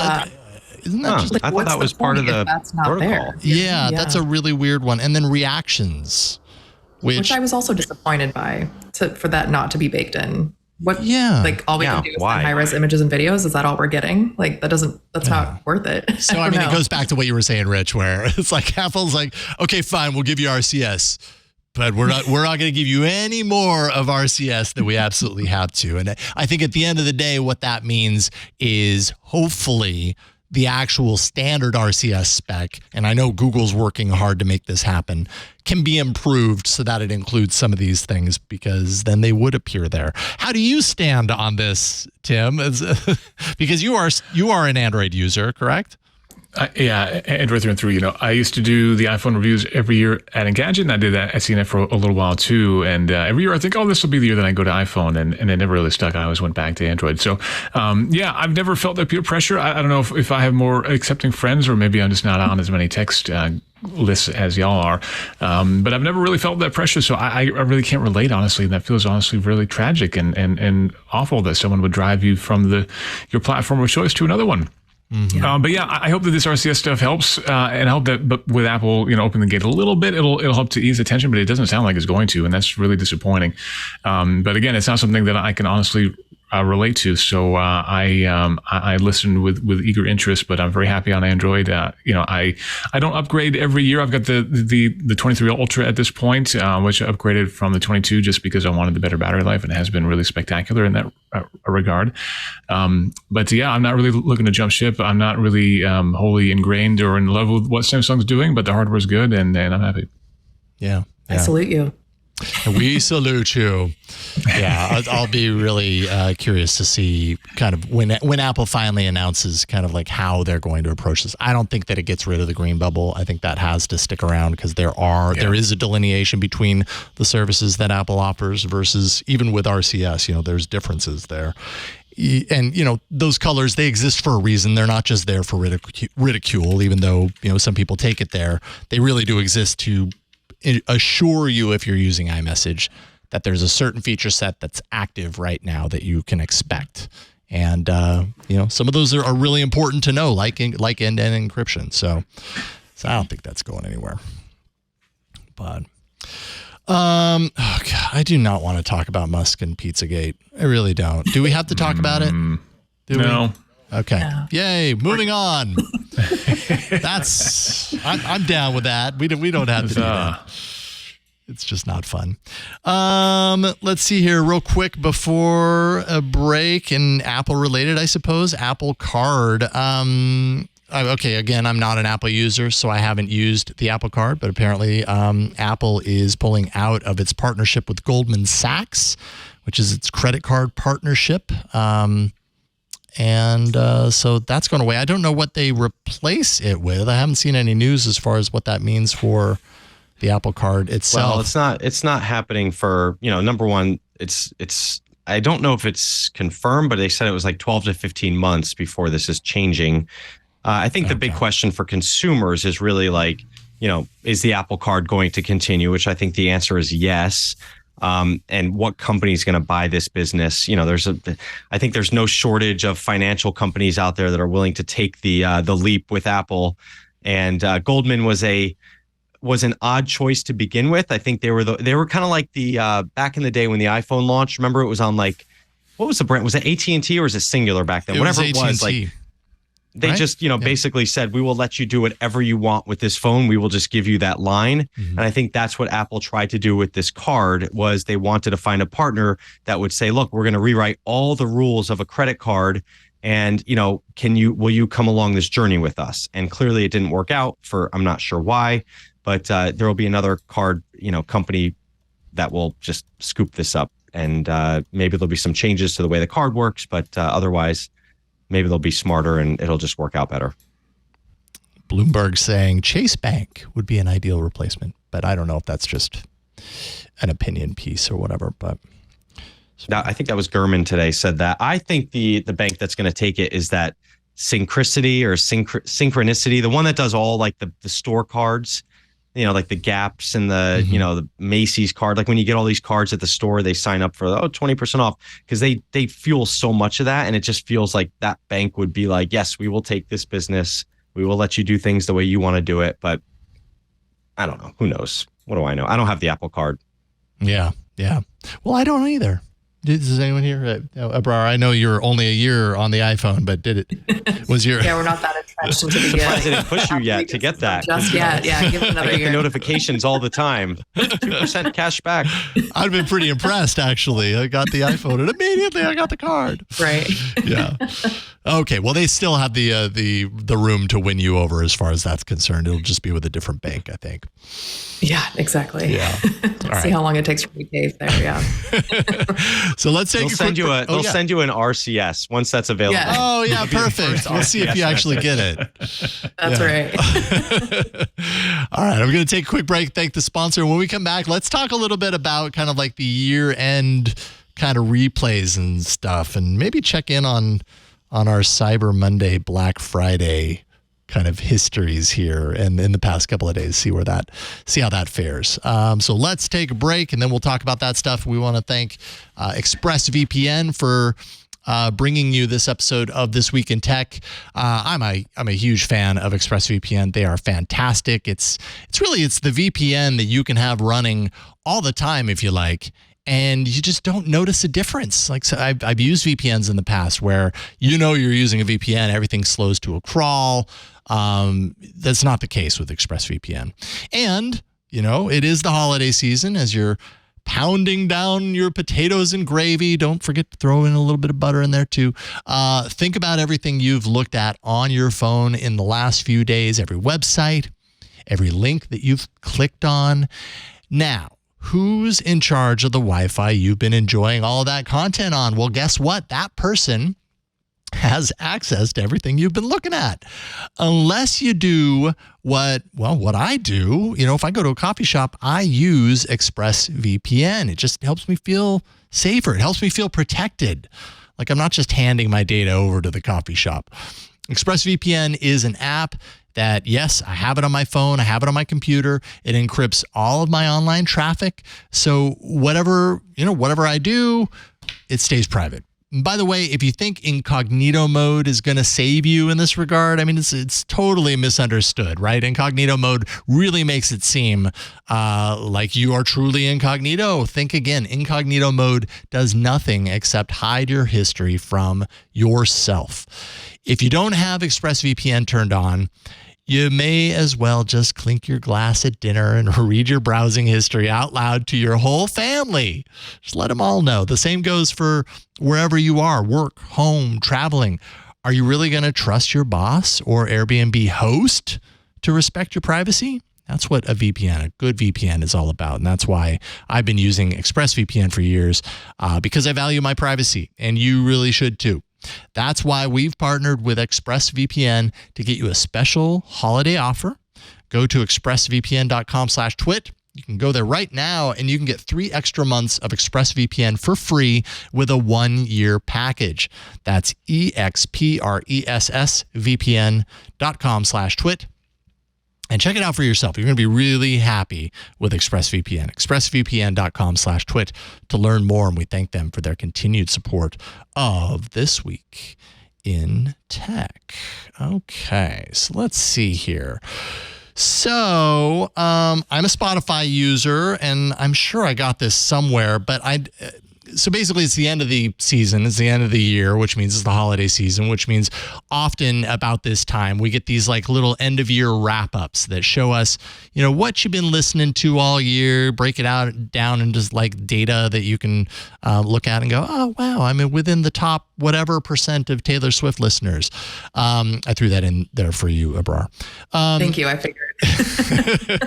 Spotify Wrapped is what it's called. And I have not looked for mine because I realize like my Spotify account is synced in our car for everyone that gets in our car. So mine would be completely useless to me because it wouldn't be a representation of any of the things that I'm listening to. It would be a conglomerate of everything in our family. And let's just say there's a lot that we all listen to that I would choose not to listen to if I really had the ability to do that. But anyways, any interesting insights from your Spotify Unwrapped, Abrar? So I am one of 5 people who uses YouTube Music. And okay. Six. I'm another one. Oh, hey. And the reason I do that is because I already pay for YouTube Premium because I can't stand the ads and I like being able to download before a flight and keeping my lock screen on if I'm listening to something. And then you get YouTube Music for free. So why pay for another streaming service? To nobody's shock who knows me, Taylor Swift was obviously my number 1 artist, but I was apparently in the top 0.3% of listeners, which is impressive, except for the fact that no one uses YouTube Music. So my question is, how statistically significant is the stat if no one else is on this platform? But it did tell me I listen more than 39%. More than 39 times what the average listener tunes into Taylor Swift songs for. Wow. So, I think I need a life, but I'm proud. So I'm enjoying her apparently taking over all the streaming services because, for Apple Music, she was highlighted. For Spotify, she was highlighted. It's the year of Taylor, and we're just living in it, really. Yeah. It has been a big year for Taylor Swift for sure, and in so many different reasons. So I'm not surprised at all. It kind of doesn't matter how many people are on the platform because there are a lot of people on all these platforms, and to be in the top, whatever percent, like that's a big deal. So I think that's something. Thank you. I'm going to claim it. I'm just going to hold on to it. Yeah. Claim it. I was with YouTube Music for a long time, and eventually I just got really annoyed with it for a number of reasons. At this point, I'm removed enough that it's hard for me to remember exactly what annoyed me about it. But the organization of things I don't know. At a certain point, I relented and went to Spotify. But Tim, you're still with YouTube Music. Did you get this report? Or any interesting nuggets for you? I'm actually just trying to pull it up now because I don't think I actually looked at it. Yes, I've been on YouTube Music for quite a while now. I actually got to the point on Spotify where I had enough songs that I'd added to my personal libraries and playlists that Spotify said no more. And that was, it was like I hit the ceiling and there was no warning that I was getting to that ceiling, and there were no tools available to let me go through and like, mass delete songs from earlier playlists or that kind of thing. And it's this kind of unwritten cap that not a lot of people get to, but when you do get to it, suddenly Spotify becomes unusable for you because you can't, save your favorites anymore. You can't do any of that stuff. You can't add downloads. You can't do anything. And so I had to basically go through and manually delete things. And it just got to be such a headache that I said, no, I'm done. So I switched over to, YouTube Music probably 4 or 5 years ago. And yeah, same with you, bro. I'm on, it's great to have YouTube Red or Plus or whatever they call it these days to be able to get commercial free and download and things like that too, which is great. So look at my recap now, and it is actually pretty underwhelming because I have this playlist of like ambient trip hop that I listen to when I write, like for the Brazilla and Kruder and Dorfmeister and that kind of stuff from the late 90s. And I've listened to that playlist consistently since the late 90s, I guess. It's just kind of my go ahead and get to work playlist.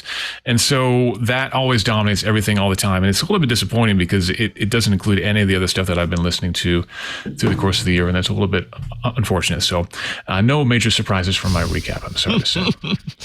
I saw someone on TikTok who had like the sound of a fan was their number one. Yeah. It's like, that's what they play in the background. Awesome. So at Right. least Reminds too.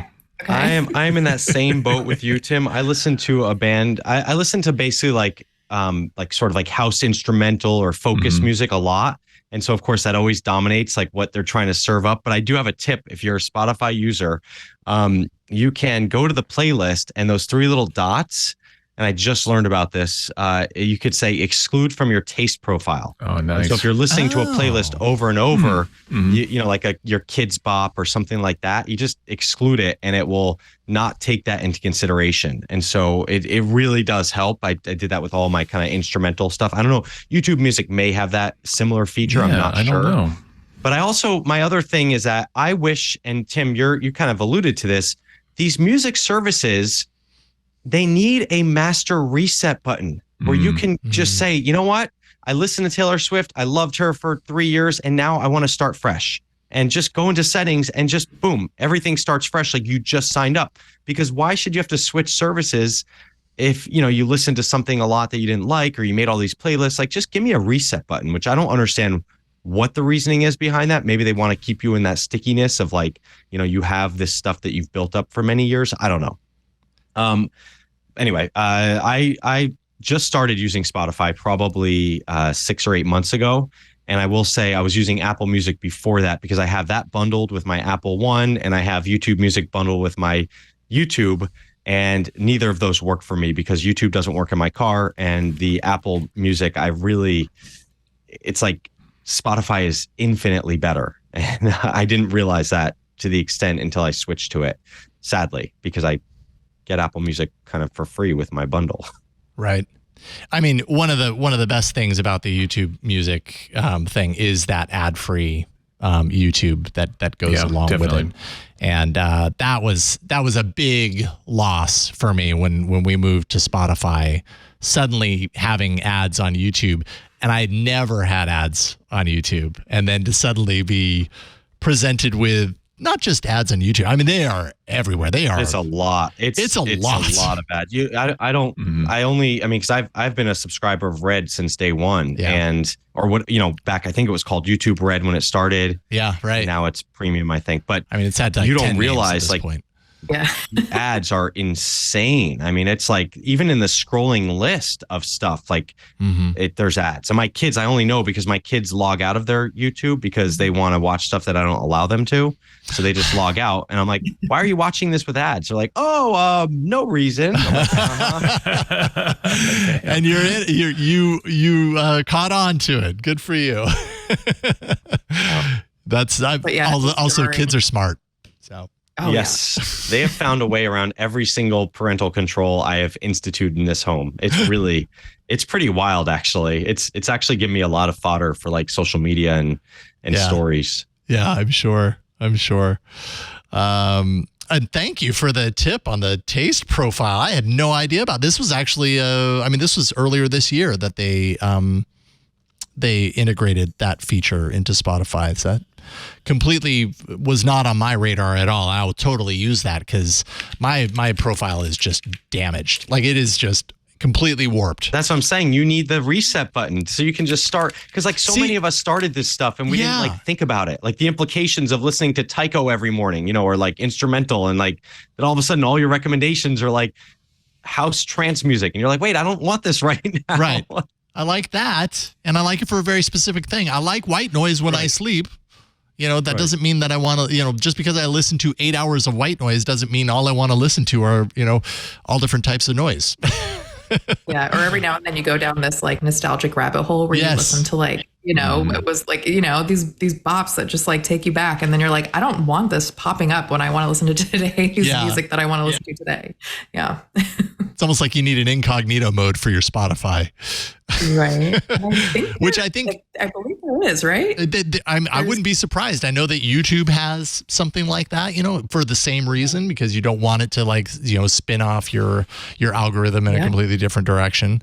Exactly. Yeah, I wouldn't be surprised. I think it keeps it from your friends. I think because it shares by default maybe to your friends, like but maybe I don't think there's one that keeps it from your like actual taste profile for that set amount of time, but it would be a great idea. I've heard that it at least prevents it from showing up in your unwrapped. So at least no one ever has to know.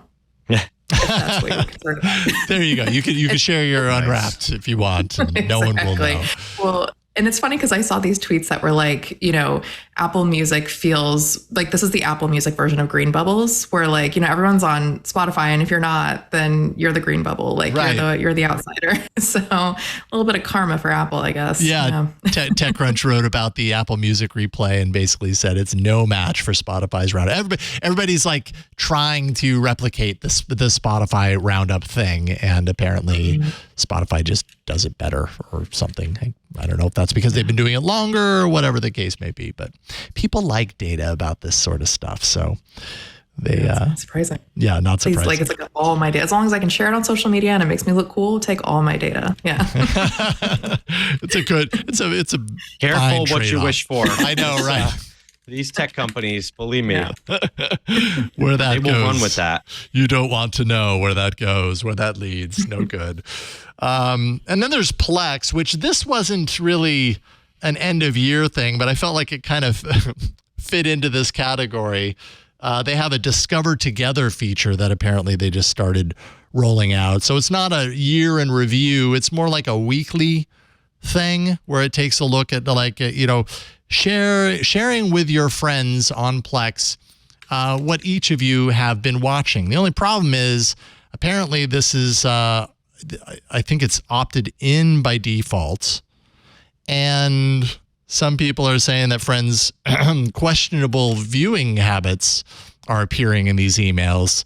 And they had no idea. Because I mean it's their own server. It's a Plex server. It's their own media content.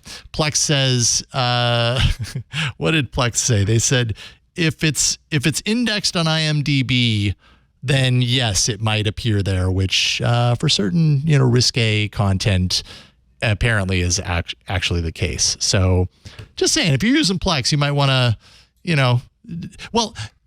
I think Plex should have done a better job of communicating this, to be honest, because this is the sort of thing that, as a customer is going to turn people off on a service like this because it kind of breaks that barrier of trust. But, Well, yeah, and we were talking earlier about, tech companies rolling out features, having a NameDrop feature added to your phone is different than having your watch history broadcast to all your friends. Like there are certain things where you're like, maybe we should give people a heads up or ask them to opt into something that's this major. Yeah.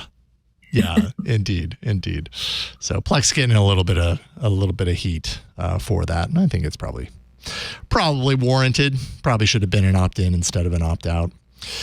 What else do we got? Oh, okay. So Black Friday, Cyber Monday. I don't think on last Sunday's show, even though it was after Black Friday, I'm not sure that everybody on that panel actually talked very much about Black Friday.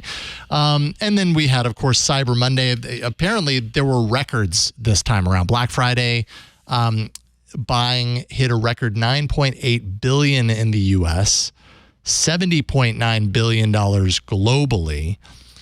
And then Cyber Monday, let's see here. According to Adobe Analytics, like grew $12.4 billion. Yeah, $12.4 billion, growing 9.6% over the previous year. So, yeah, Black Friday, Cyber Monday, that train is rolling right now. What does that say about? God, if we had to look at like what that says about the economy right now, because I feel like there's a lot of apprehension right now about kind of where we're heading on the economic front. Is there a recession looming? Yet shopping trends here do not seem to point to the fact that people are overly concerned. They're willing to spend record amounts of money ahead of the holidays. That seems a little kind of counter to me. I don't know. Would you agree? I've been trying to understand why that is too, because that's all we've been hearing is this looming recession. And, right.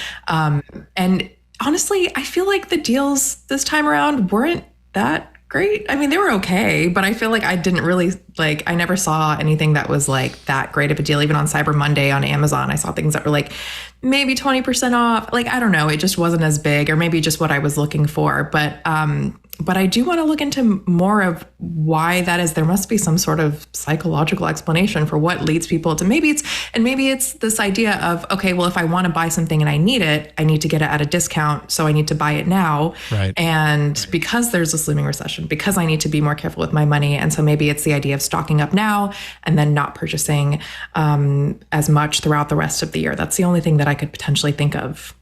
Yeah. Where's this looming recession? Because I have not seen any indicators of it in Los Angeles whatsoever. Every restaurant I go to is completely packed. Every event, Taylor Swift sold out, 9 nights here in LA. Every concert, we just went on Friday night to another concert. I mean, it's just, we keep hearing about this, but in reality, I'm not seeing. Prices just keep going up, and people keep seeming to pay these prices.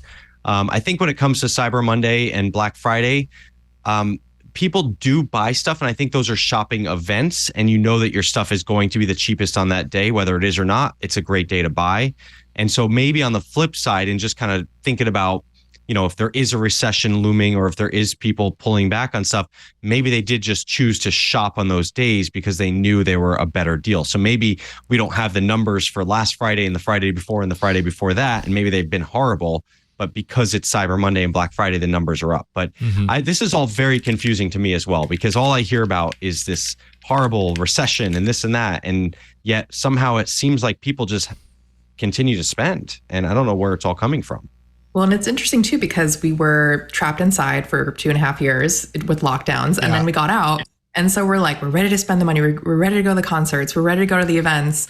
And then we're also being told to, about this looming recession. So it's just kind of trying to balance those things out. And then the other piece of the puzzle here is Black Friday it's no longer just a one-time event, right? So Amazon has these deals all the time. They're Prime Day deals, and then they're fall Prime Day deals. And then when they do something, Target does something. And when they do something, Best Buy does something, and Walmart. So these companies are constantly having these sales throughout the year. So therefore Black Friday becomes less of a big deal. Cyber Monday becomes less of a big deal, but we're still spending the money then, because it's ingrained in our minds, right? So true.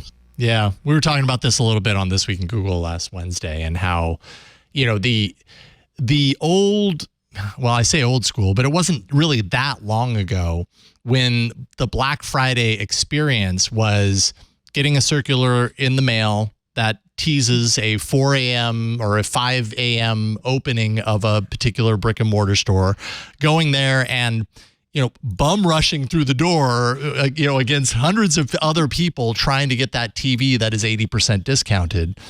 And the experience now is very different, right? Like, you don't go on Amazon on Black Friday and find an 80% discounted TV, but you find a lot of 20% off things. And I don't know what what that even alludes to. I don't know the question around that. It's interesting how things have shifted. That the definition of Black Friday no longer is doorbusters. It's just everybody has a sale, and then at the end of the day, as a consumer, we have to do our homework, or at least hopefully you are doing your homework to see, like, is that actually a sale? Like I use Camel on a Black Friday to go on Amazon. If I find something on Amazon, I'll run that, put that link into Camel to see, like, all right, so for over the last 2 years, what has been the pricing history of this thing via Amazon? And sometimes that'll really save you and be like, oh, this is the price it always is. So they did the thing where they like jacked the price and then it's discounted 20% to get it back down to that point. You just have to be a smarter, I guess, consumer, using the tools that you have.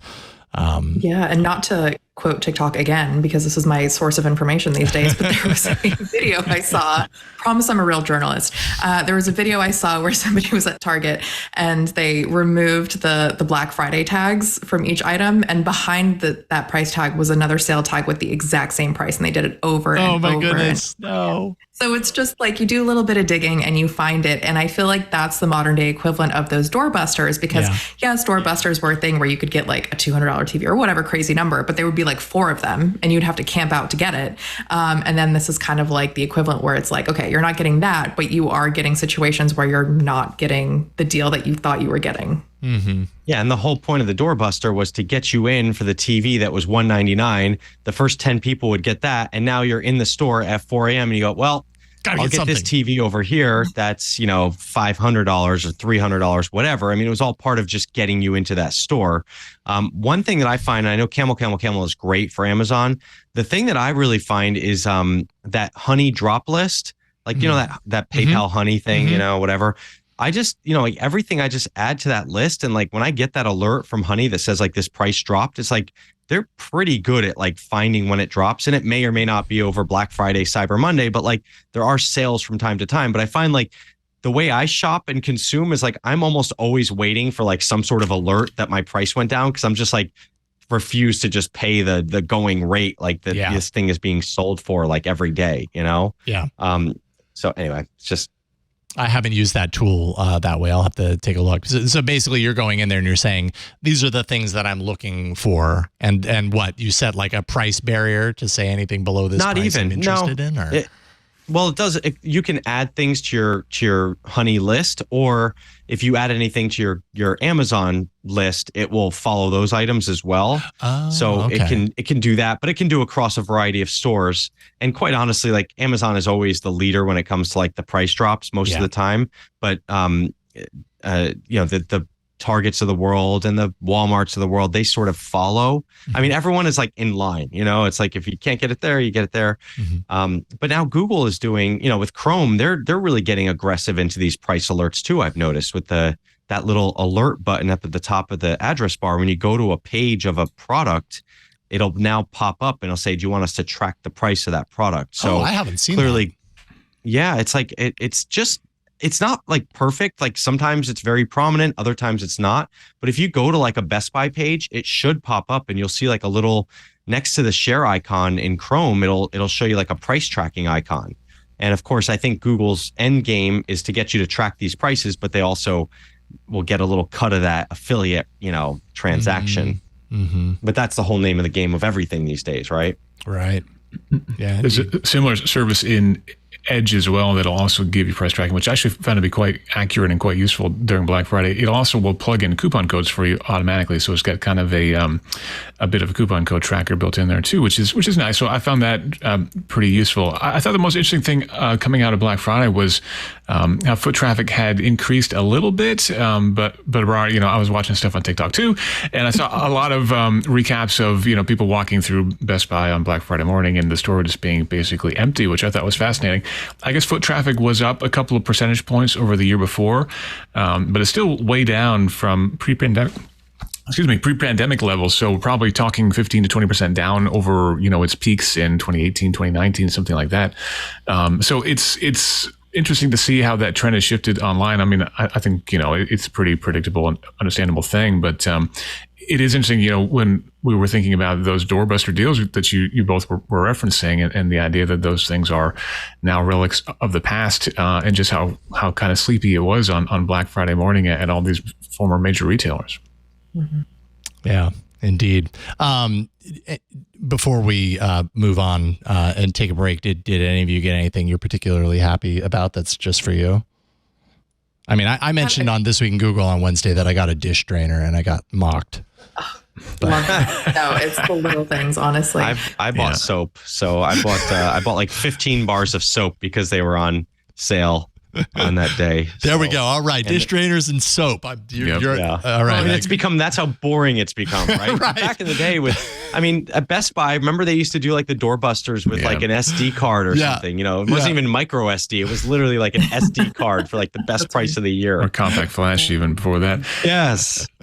I bought some pinball accessories that I've been waiting to buy. Like you're saying, abroad, the same kind of thing, basically waiting for the right time. And I knew I needed a whole list of things, and I knew there was going to be a sale, so I just kept a big old list. And then when the Black Friday / Cyber Monday coupon code came through my inbox, and I just went and pulled the trigger. So perfect. That was probably my most exciting thing, I think. No, you definitely beat them. It's a low bar. You definitely got a much. Hey, it's a really nice dish drainer. Okay. Jeez. I believe it. I got a Kindle because I didn't have one before. I don't know how I've held off for this long, but I've been really loving it. It's been fun. Kindles are great. Take it on the train. It's easy, lightweight. So I have now entered the year 2005 at this point. I don't know when did it come out. I don't know how far behind I am. But does it still have micro USB? If it has USB-C, you're ahead of the curve. You're doing okay. I think it's a USB-C. I haven't charged it yet, but if it is a micro USB, I will throw it out the window. No, they switched, I think, like last year or the year before. But it was like it took a while for Amazon to like switch to anything but micro USB for the Kindle. It was so frustrating. That's really annoying. All right. At least one of us got some technology on Black Friday or Cyber Monday. So thank you for pulling that one through. My pleasure. Let's take a quick break. And then, Tim, you mentioned pinball. I really want to talk to you because about this after the break. We'll talk about a little bit about pinball because I learned something new about you today. I don't know how I overlooked this over the years, but apparently you renovate and restore pinball machines, and I'm floored by how much work and effort that takes. So let's talk about that after the break. But first, let's take a moment to thank the sponsor of this episode of This Week in Tech, brought to you by Lookout. Business has changed forever. Boundaries to where we work, to where we do our work, or even how we work where we are, those have all disappeared. That means your data is always on the move, whether you're on a device or maybe you're doing your business in the cloud, across networks, at a local coffee shop. While that's great for your workforce, it's a big challenge for IT security, right? Keeping up with all those different variables. Lookout helps you control your data and free your workforce. With Lookout, you're going to gain complete visibility into all your data so you can minimize risk from external and internal threats. Plus, you can ensure compliance. By seamlessly securing hybrid work, your organization doesn't have to sacrifice productivity for security. And Lookout makes IT security a lot simpler too. Working with multiple point solutions and legacy tools in today's environment, it's just too complex, right? With its single unified platform, Lookout reduces IT complexity, giving you more time to focus on whatever else comes your way. Good data protection isn't a cage, it's a springboard, letting you and your organization bound toward a future of your making. Visit lookout.com. Do that today and learn how to safeguard data, secure hybrid work, and reduce IT complexity. That's lookout.com. We thank Lookout for their support of This Week in Tech. And speaking of Twit, we had a wonderful week this week. Leo's been out all week. He comes back this next week. But this preview, looking back anyways, is full of moments that you may have missed. Pick of the week. It is a really cool game that is set in 16th century Bavaria, and you are yes, Jeff. It is related to the dawn of the printing press. The animation is all wood. You'd love it, Jeff. You can report back on its historical accuracy. I want to get on stage at Gutenberg the Musical so I can say exactly how everything in the musical is wrong. I think I would go over really well. I think so too. Previously on Twit. iOS Today. Apparently, on Facebook, people were suggesting that NameDrop was incredibly dangerous. Both people have to agree to share their information, and then a little animation pops up, and ta-da, it will then, at that point, share your contact information. But it doesn't just magically do it when you touch two phones together. This is not the privacy threat that people are reporting that it is. This Week in Space. We're joined by Dr. George Neal. You are a spaceman. Not many people get to say that. The whole experience was an incredible one. After liftoff, you're pushed back into your seat. Photographs and videos just do not do it justice. Just an incredible view. This Week in Google. Adobe's $20 billion purchase of Figma would harm innovation. UK regulators provisionally fined. A merger can bring a better product to the masses. I don't see anything wrong with that. And again, I think it's one of those lines of, well, if we can't beat them, let's buy them. Well, but I think you've just made the antitrust argument. Exactly. Yeah. But at the same time, Figma's like, sure. Twit. Our routing number is here. Of course. Yeah, cash in. Let's see here. First of all, I just want to say Tim Stevens, Abrar al-Heeti, Rich DeMuro, thank you so much for doing this. This has been a lot of fun hanging out with you guys, and it's been a nice little CNET past and present reunion of sorts. So it's been fun talking tech with you guys.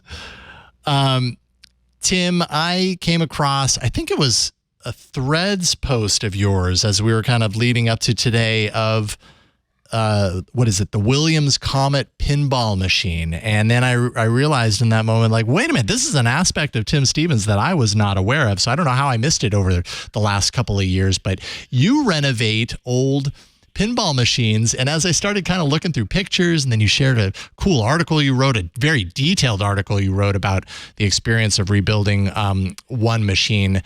I am just so impressed, not just that you do this, but anybody does this, because this looks as rewarding as it probably is. It looks like a total nightmare to me, like a stress ball. Like I would pop one of these things open and in 10 minutes be completely lost and never be able to get it back together again. So I'm impressed that you can even pull that off. Tell us a little bit about what that's like. My goodness. Yeah, these are incredibly complicated machines. Pinball machines were hugely popular for, decades and decades, and then they very quickly got wiped off the face of the planet in the late 80s and early 90s as arcade machines, video games came in, largely because these pinball machines were so incredibly difficult to keep alive that all these arcade operators were very happy to go to a solid-state video game machine and get all of the stupid pinball machines out of their lives. So that's what almost killed pinball tables. But yeah, it's this hobby that my wife and I have that we've gotten into, where we take old, unloved, really tired and abused pinball machines and strip them down and polish them and bring them back to life. That's the one that you're playing now, is the space shuttle machine that we are just about finished with. We're doing some final work with paint matching on that to get it ready to go, and then that will be up for sale probably pretty soon. But yeah, we take these unloved machines that are covered in dust. The Comet that I was working on today, literally I spent about half an hour this morning sucking up cobwebs and all sorts of nastiness out of that thing to get it ready to be torn down. And then we will basically take off the playfield, strip all the components off of that, sand that down, put on a new playfield, and then we polish up all the components. We will repaint the cabinet, and this one in particular needs a lot of CPU work as well. All the circuit boards have to come out. I'm going to have to pull a lot of components off of that too. But as you can see in that picture there, look at that! Look at that! That is like a nightmare. Everything's hardwired on a pinball machine. There's no real quick disconnects to make it easy. And so on that table, that high-speed table that we refurbished, we did a full playfield swap, which means the plank of wood that everything's attached to, we actually put a new one in. And since everything attaches to that plank of wood, everything has to come off. And that meant desoldering every single one of the hundreds of components that are in there. So I had to label every single connector on there and then desolder them all by hand and then put the new playfield on and solder everything back up again. It took us just about a full year to do that. So that project working, nights and weekends and that kind of thing, kind of casually.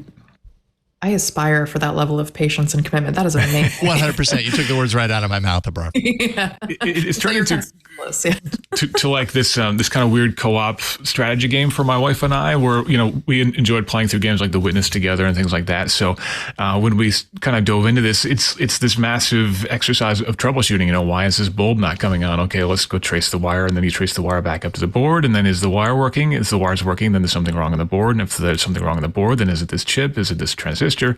And so it's just that times a million, basically. And on top of that, there's aspects of woodworking and painting and refurbishing. And so if you get sick of soldering one day, you can sand something down and paint it instead, or do any number of things. And it's just a massive puzzle, basically, to figure out. And we found it to be, it's kind of a nice way, even though it's a bit of technology, it's actually a good way to disconnect from everything, because everything is very tangible, everything is right in front of you, and it's a great way to kind of get away from everything for a couple hours. Great way to get it away from everything for a couple of hours. And I think I'm probably correct in saying, like, a really cool way to bond with your partner. Like, you're both focused effort on this one really complex piece of machinery together. Like, what a cool project to do together. I'm so in awe of this. Yeah, it's been really great. She thought I was absolutely insane when I started to work on my first table, and then she said, "Well, I'll help you out and do the bulbs." That was what she was going to help me out, because one of the big things that you do if you're bringing a table back to life is you replace the old incandescent bulbs with new LED bulbs, which are cooler, more efficient, all the good stuff that come along with LEDs. So she got into, researching what's the ideal color temperature for all these LEDs, and she got totally into that. And then it just went all way downhill from there. That's like a real act of love right there. I know, right? You're interested in this thing. 100%. Join you, and I'm going to do the research. I love that. 5 years ago, did either of you think this is going to be our part-time, our off-time hobby together is rebuilding pinball machines? Like, how were you inspired to do that in the beginning? No, it definitely was not meant to be a hobby. Basically, we refurbished our garage, and we turned it from kind of a scary, dark and dingy place into a nice place that we actually wanted to do work in. We did drywall and paint and turned it into a nice place, because we both like working on cars, and she has her wood shop out there. And the cherry on top for me was going to be to get this high-speed pinball table, which was always my favorite table as a kid. I never had the money to play it, but I always watched all the other kids who played, and I finally had the opportunity. Now I had the perfect corner in my garage set out. I was going to get this table, and I got it and put it in the corner and loved it. And then I immediately realized that I had room for a second pinball table next to it. And we decided that the table we wanted was Star Trek The Next Generation. We both love Star Trek The Next Generation. And this is a really great pinball table, but it's also a very valuable pinball table. And it was a little more than I wanted to spend. So I found a very tired, very cheap one. And I said, I'm going to buy this beat up old table, and I'm going to bring it back to life. And my wife thought I was absolutely insane. But it turned out to be the kind of the beginning of this great hobby for the two of us. Well, I'm deeply respect what you're doing here. And, God, that'll keep you busy for a while. That table full of wires going all over the place. Like, you know what it reminds me of? It makes me realize, like, before my wife and I just upgraded to a laser printer not too long ago, because the previous printer that we had was an inkjet. And, we got it because it was a well-rated inkjet. Well, sure enough, somewhere along the line, it started acting weird, as all inkjet printers seem to do. And I didn't want to just, do the lazy thing of throw it away or give it away or whatever. I wanted to open it up and see okay, there's got to be a deeper way to clean these things so that we can get some more life out of this. Cause it breaks my heart to think that I'm buying this gigantic mass of technology and I'm going to use it for 4 years and then it's going to end up in a landfill. I'm just not okay with that. And so I broke it open and found some tutorials online, some videos and everything. And it seemed to me that it was way more complicated and difficult for me than it probably would be for other technology-minded people, but I was able to figure it out. Flash forward another maybe 9 months and the printer's doing the same thing again. And so I end up popping that sucker open and trying to piece it back together, which was maybe 7 wires total, and a little ribbon and stuff like that. It was pretty obvious where things go. Was so hard for me, and maybe it's just how my brain works. So then I look at this table with literal hundreds of connections on all this wire going everywhere. I was just That does not work for my brain. I could not do that. I'm pretty certain I could not do that. Maybe I could do it if I was there with someone doing it, but by myself. You could definitely do it, yeah. I mean, I knew nothing at all about this. I just jumped in, and so, I didn't know how to read a multimeter before that. I really knew very basic soldering, but now, I'm pretty proficient at doing that kind of thing. I can read a wiring diagram, which is really, really important as you're doing this kind of thing. And it's just stuff that we picked up along the way.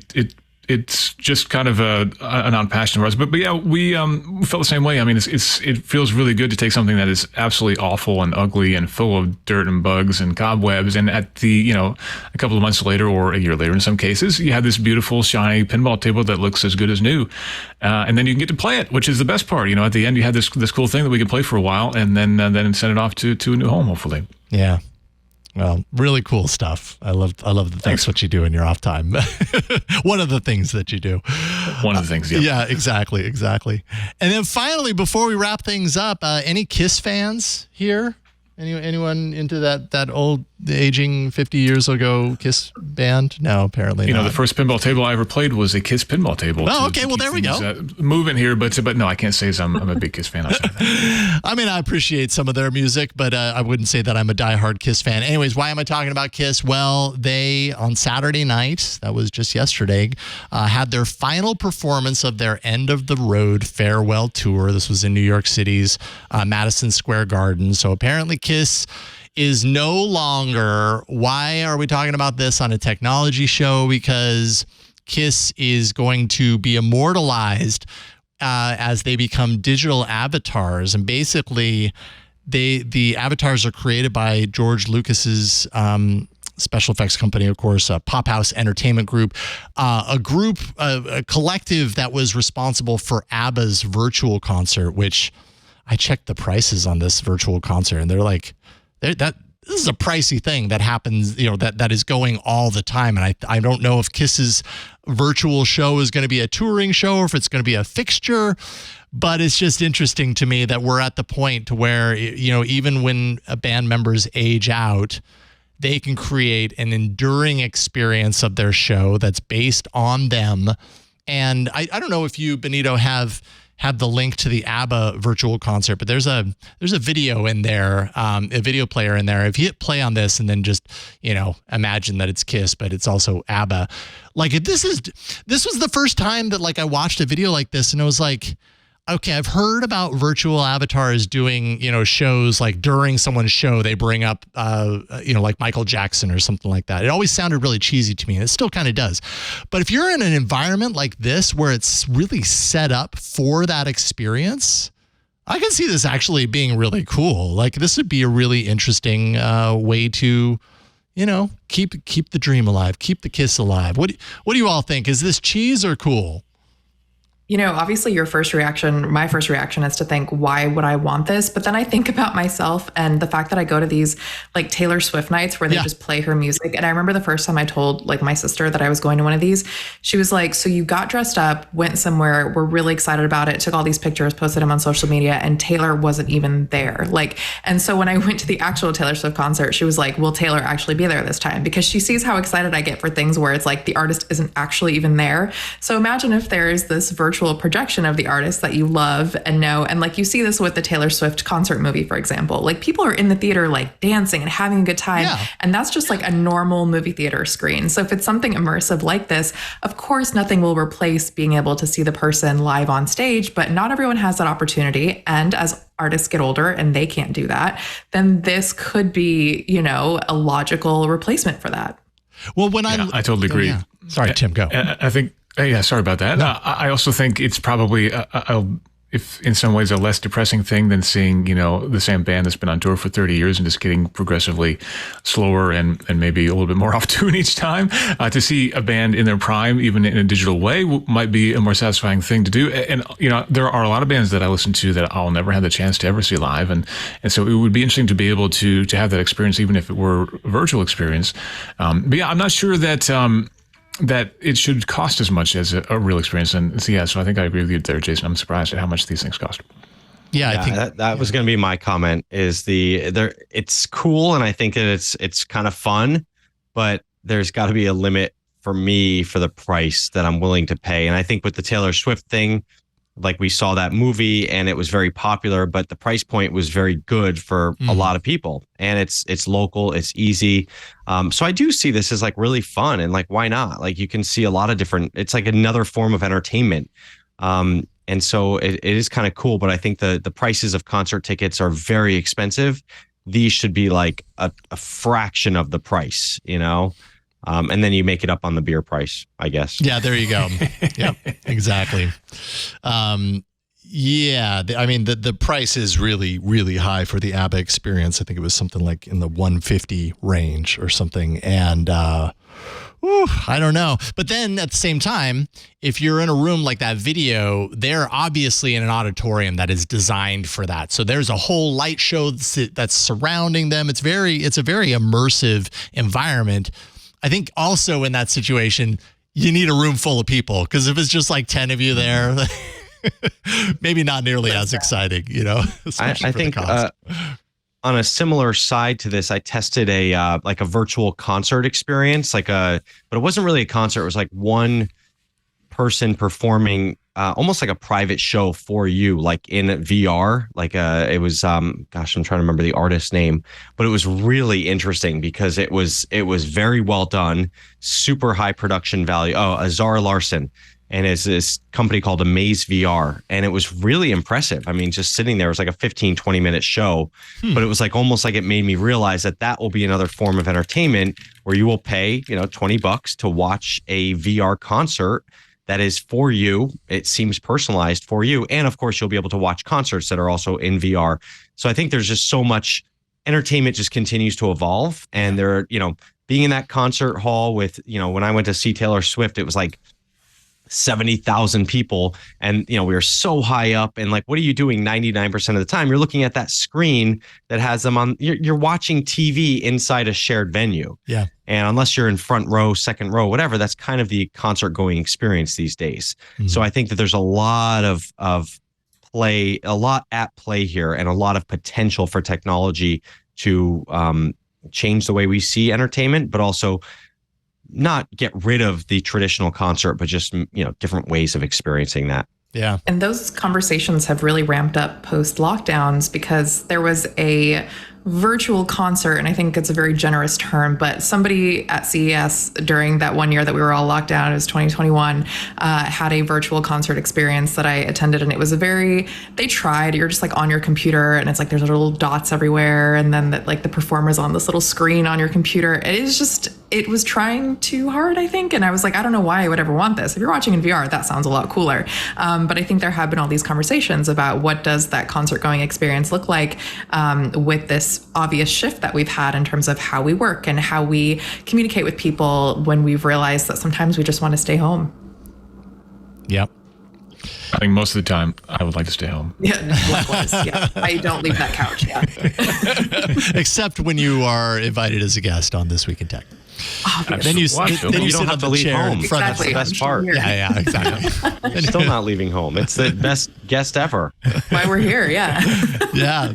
Well, next time we'll have to have the three of you in the studio, and you will leave home. No, it's okay. Yes. We can always do this long distance. It's fine too. For you, Jason. Yeah, anything. Thank you. I'm honored. Seriously, thank you to all of you for being on today. Abrar al-Heeti with CNET. It's just a real pleasure to be able to do this show with you now, not just TNW, but Twitch. So thank you. It's been a lot of fun. Appreciate you. Thank you for having me. Always such a pleasure. Yeah, and people can find your the videos that you produce. You also write articles, so you do a little bit of both for CNET, right? I do. So I'm on CNET's website, CNET socials. You'll see my face everywhere. Follow along. Hopefully you'll find it useful. Yes, indeed. Well, I do. Thank you, Abrar. We'll see you soon. Thank you. And Tim Stevens, timstevens.substack.com, doing the independent thing. Tim, it's a pleasure. I always enjoy getting the chance to catch up with you. So thank you for hanging out today. Yeah, thanks very much for having me. Yeah, absolutely. We'll have you back again soon. And I'm sure you'll tell us about the Cybertruck once you get your own. Maybe you won't get your own, but you haven't driven in one yet, right? I've not. I've been driven in one, but I've not had a chance to drive one yet, so you've been inside it. Was it at least comfortable on the inside? It was fine. Yeah, I mean, it certainly wasn't up there with like a Lariat trim F-150 or anything like that, but it was roomy and spacious anyway. Okay. Well, at least there's that then. All right. Thank you, Tim. And Rich DeMuro, KTLA, of course, Morning News, and Rich on Tech TV. Rich, thank you so much. Always fun hanging out with you. Occasionally, I get to run into you in real life at a Google event, which happened earlier this year, but this is second to that. So thank you. That's right. Thank you for having me. And find my podcast. The radio show is Rich on Tech, but that's also the name of the podcast. So subscribe and see what all the fun is on that show. That's it. And that's at richontech.tv. Yeah, or just search in your favorite, audio app. That's what I say nowadays. That's what a lot of people I mean, you can find the direct link, but let's be honest, whatever you use. I've been using Spotify for podcasts, and I think it's actually been pretty good. There you go. Wherever you are, there you are. Just use that. All right. Thank you, Rich. Appreciate it. Thank you to Benito. Thank you to John Slanina here in the studio for helping us do this show today. Thank you to Leo for allowing me to sit in his chair, although I'm not actually in the Dr. Evil chair. I find that chair to be just a little too big and spacious. So I'm in a normal chair, but nonetheless, I'm in the center of the table hosting an episode of Twit, and I can't thank Leo and Lisa enough for the opportunity to do that. And thank you for allowing me to kind of sit in his place. Leo will be back for next week's episode of Twit. In the meantime, if you want to find all of our past episodes, all the information about what we do here on this show, just go to twit.tv/twit. And you'll have your information right there. We record every Sunday starting at 2 p.m. Pacific, 5 p.m. Eastern, 2200 UTC. And everything you need to know is there. Don't forget, we also have a club called Club Twit.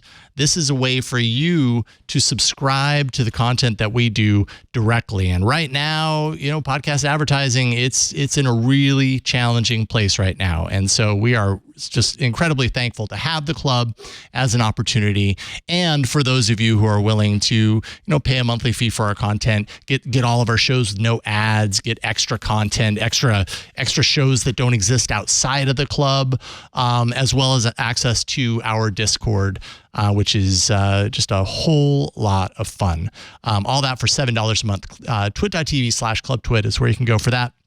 And you're supporting us directly, and we really thank you when you do that. But as for me, find me at raygun.fun. That's my shortened URL for a direct link to all the things that I have going on online. It's just easier than telling you all the different places I am. Raygun.fun and Tech News Weekly as well, every Thursday with Micah Sargent, and AI Inside every Thursday in the club with Jeff Jarvis. But that's it. I'm going to end the show right now. Thank you so much for watching and listening to This Week in Tech. Another Twit is in the can. Bye, everybody.